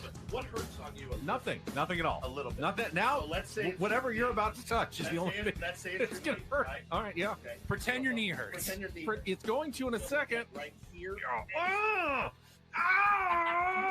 That is not pleasant. Hey, player, this is all yours. This room with this view. This speakeasy with this cocktail. Hey, could you make that too? The spa with this. Ah. And this pool on this roof. This is all for you. The all-new Hamul Casino Resort, now open.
Happened to catch yesterday when I was in the car, Chris Ello from our Gwynn and Chris program in the afternoon, finally announcing the winner of the biggest fan contest. And I wanted to make sure that all of our tier ones in the morning had heard it. I assume if you don't know by now that you've won, you didn't win. You didn't win, yeah. But I did recognize the name. I think I've seen him in our chat before. Jonathan Naranja. Yep. Was our biggest fan. And actually, the Sweet Night is going to be happening like next week. Next Thursday, I believe. Yes. Going to get down there and enjoy some Spiro's Mediterranean cuisine and Indeed. sweet with Jonathan and whoever he invites to the game on Thursday next week. I'd be very nice to him. Jonathan, drop your Venmo. Naranjo, in the chat. not Naranjo. Naranjo. Thank you, Goose. That's correct. I would drop my Venmo in the chat if I were you, Jonathan, and start the bidding. Start the bidding now. Yeah, I don't know if that's frowned upon or not, but it might be. But how many euros and falafels can you eat at a baseball game? Going to find out next week. Yeah, no doubt. And him and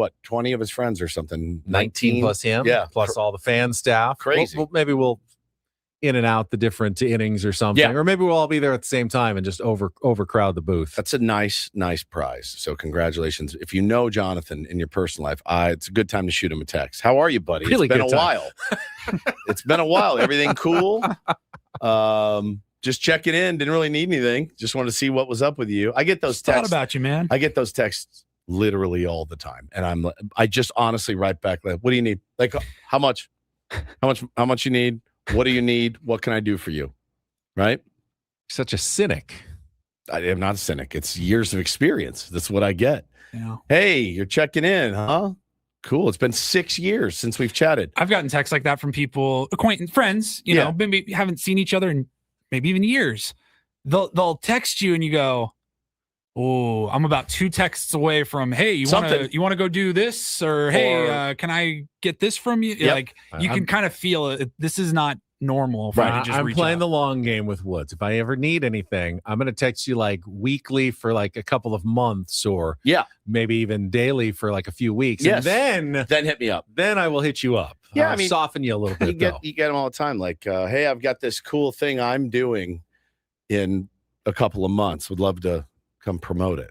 Oh, okay. I bet you would, Panama Red. I bet you would. Haven't talked to you in years. Never seen you say anything about our show or anything. That's cool. Enjoy. One other quick note. We mentioned it earlier, but love to see anybody out at San Diego Brewing Company before the soccer game tomorrow. We're going to be there from 4 to 6. Try the new Ben & Woods pizza, the Beat LA Lager as well. Our new friends, little partnership, trying to promote our brand, their brand together, just social media stuff, though. So we will see you out there tomorrow for the Ben & Woods pizza with the meatballs and the pork belly and the hot honey and the basil.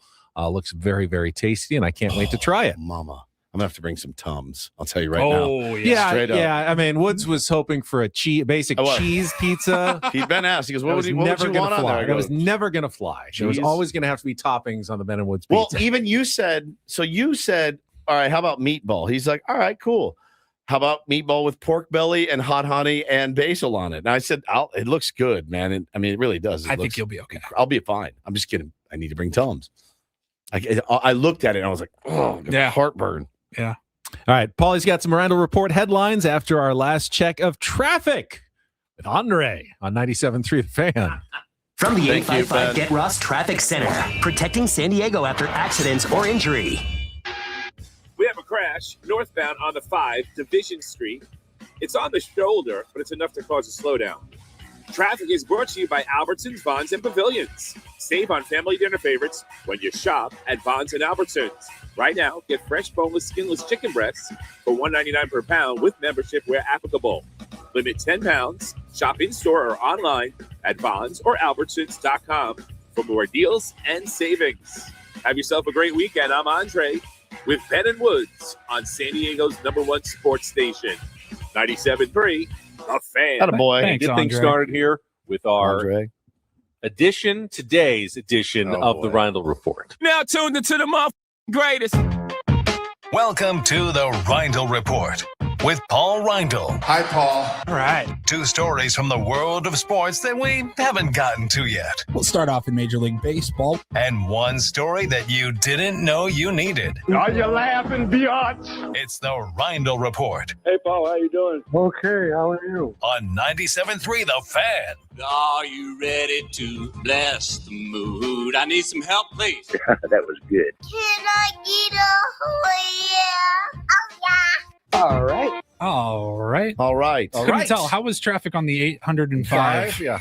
freeway? It always gets bad on the 163 into downtown. You ever driven on the 101 in LA, where the 405 is a nightmare? It's just a total nightmare on the 405. I'm telling you.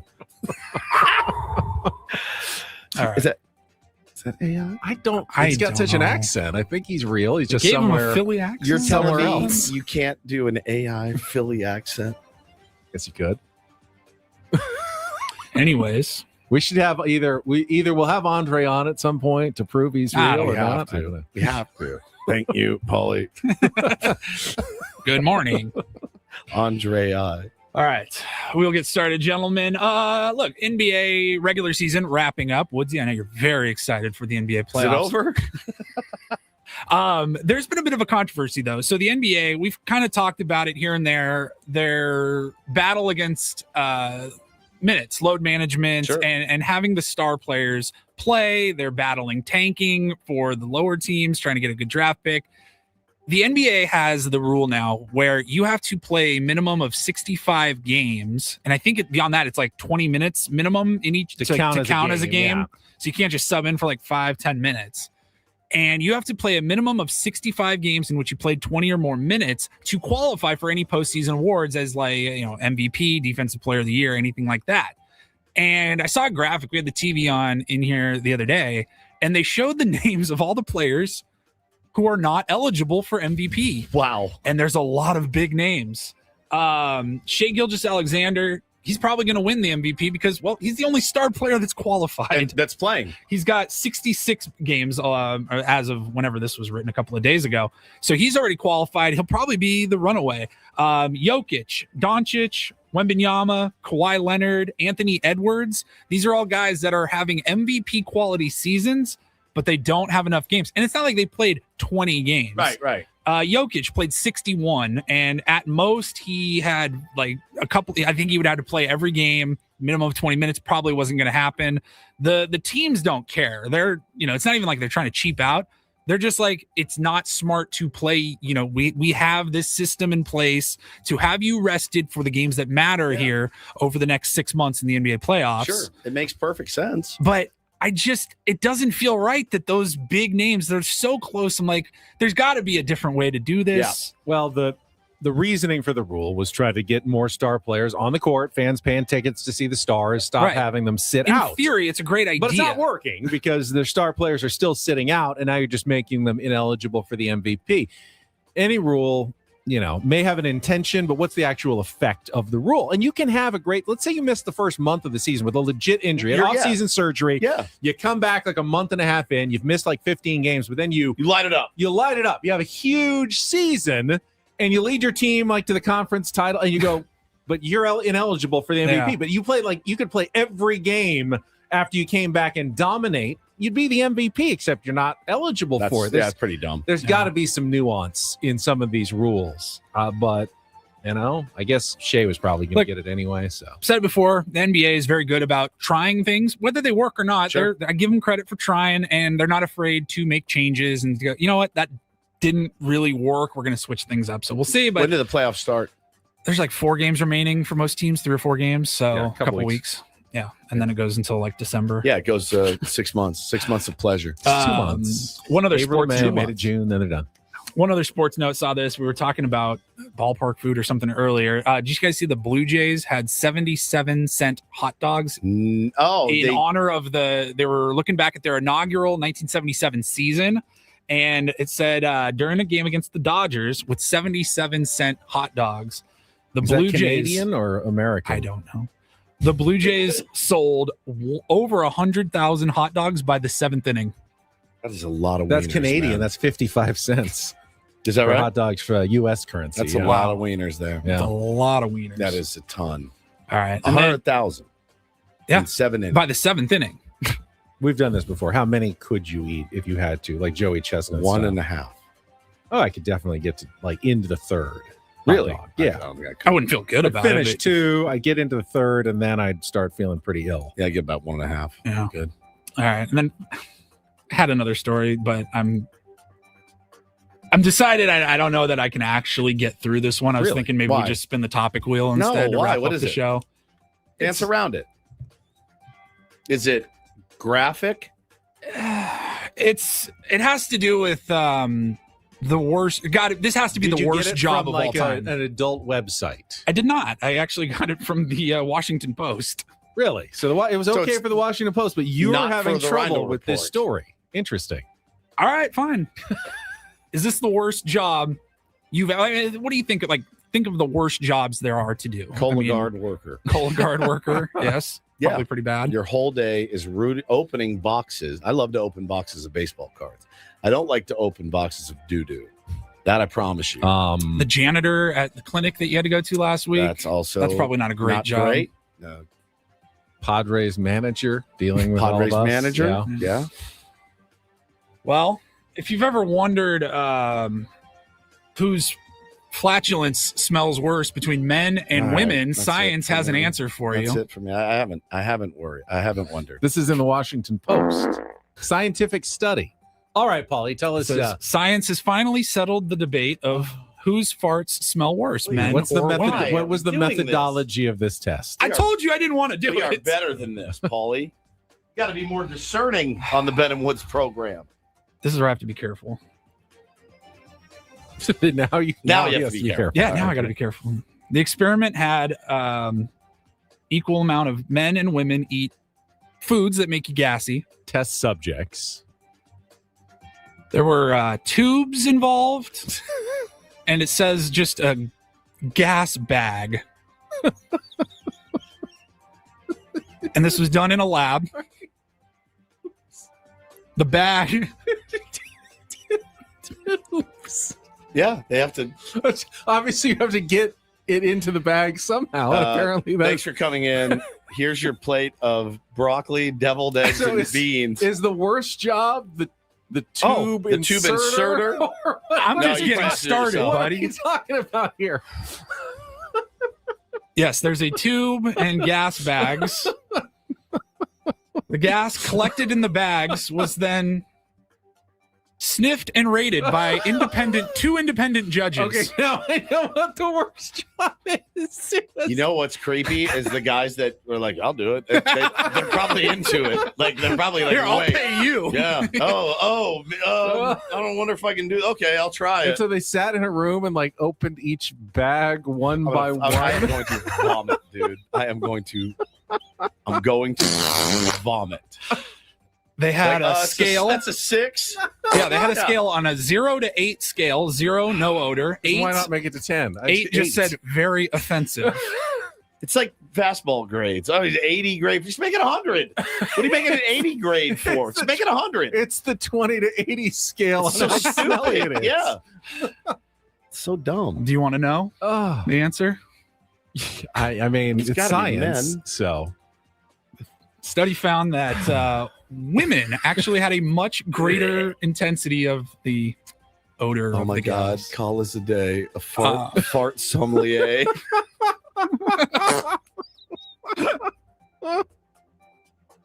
That is just the most repugnant story. I told you ever I heard. didn't think I could do it, and you told me it's to not do it. even that scientific. You've got two people. Okay, question.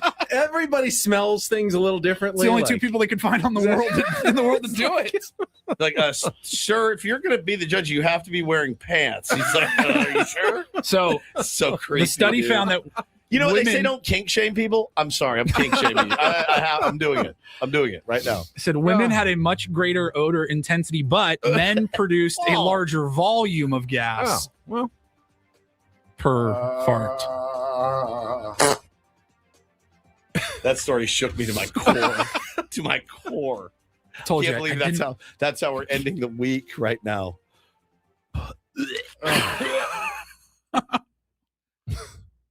Does it say what they were paid? Like don't have that the information. Yeah, participants or the well, scientists? Either. All right, how much to be the scientists? $700 million. And even then, it would be like, I don't know. Enough to buy the Padres. Enough to buy the Padres. Yeah, at least get in the mix. All right, we have a fifth bidder. Yeah. Or Yeah. at least enough to be a heavy player on somebody else's ownership team. Yeah. No, I'm with you. It's just the worst Reindl Report story of all time. Yeah. It's not even close. Yeah. Who decides? I just wanted to spin the topic wheel instead. Well, who decides that? Like, hey, I have an idea for a study. Just bear with me here. Just bear with me. I think we should do this. Let's get some funding, get a grant for this, and we'll pay some people. Yes, we're looking. Who funded it? We're looking for funding. Is Yes. this the Rosarita refried beans? Oh no! Oh no! Spin it, Paulie. Spin it. I need to cleanse my palate. Really? Just in 2 minutes I here? need to We've cleanse. got 2 minutes. I have to cleanse my palate. Oh.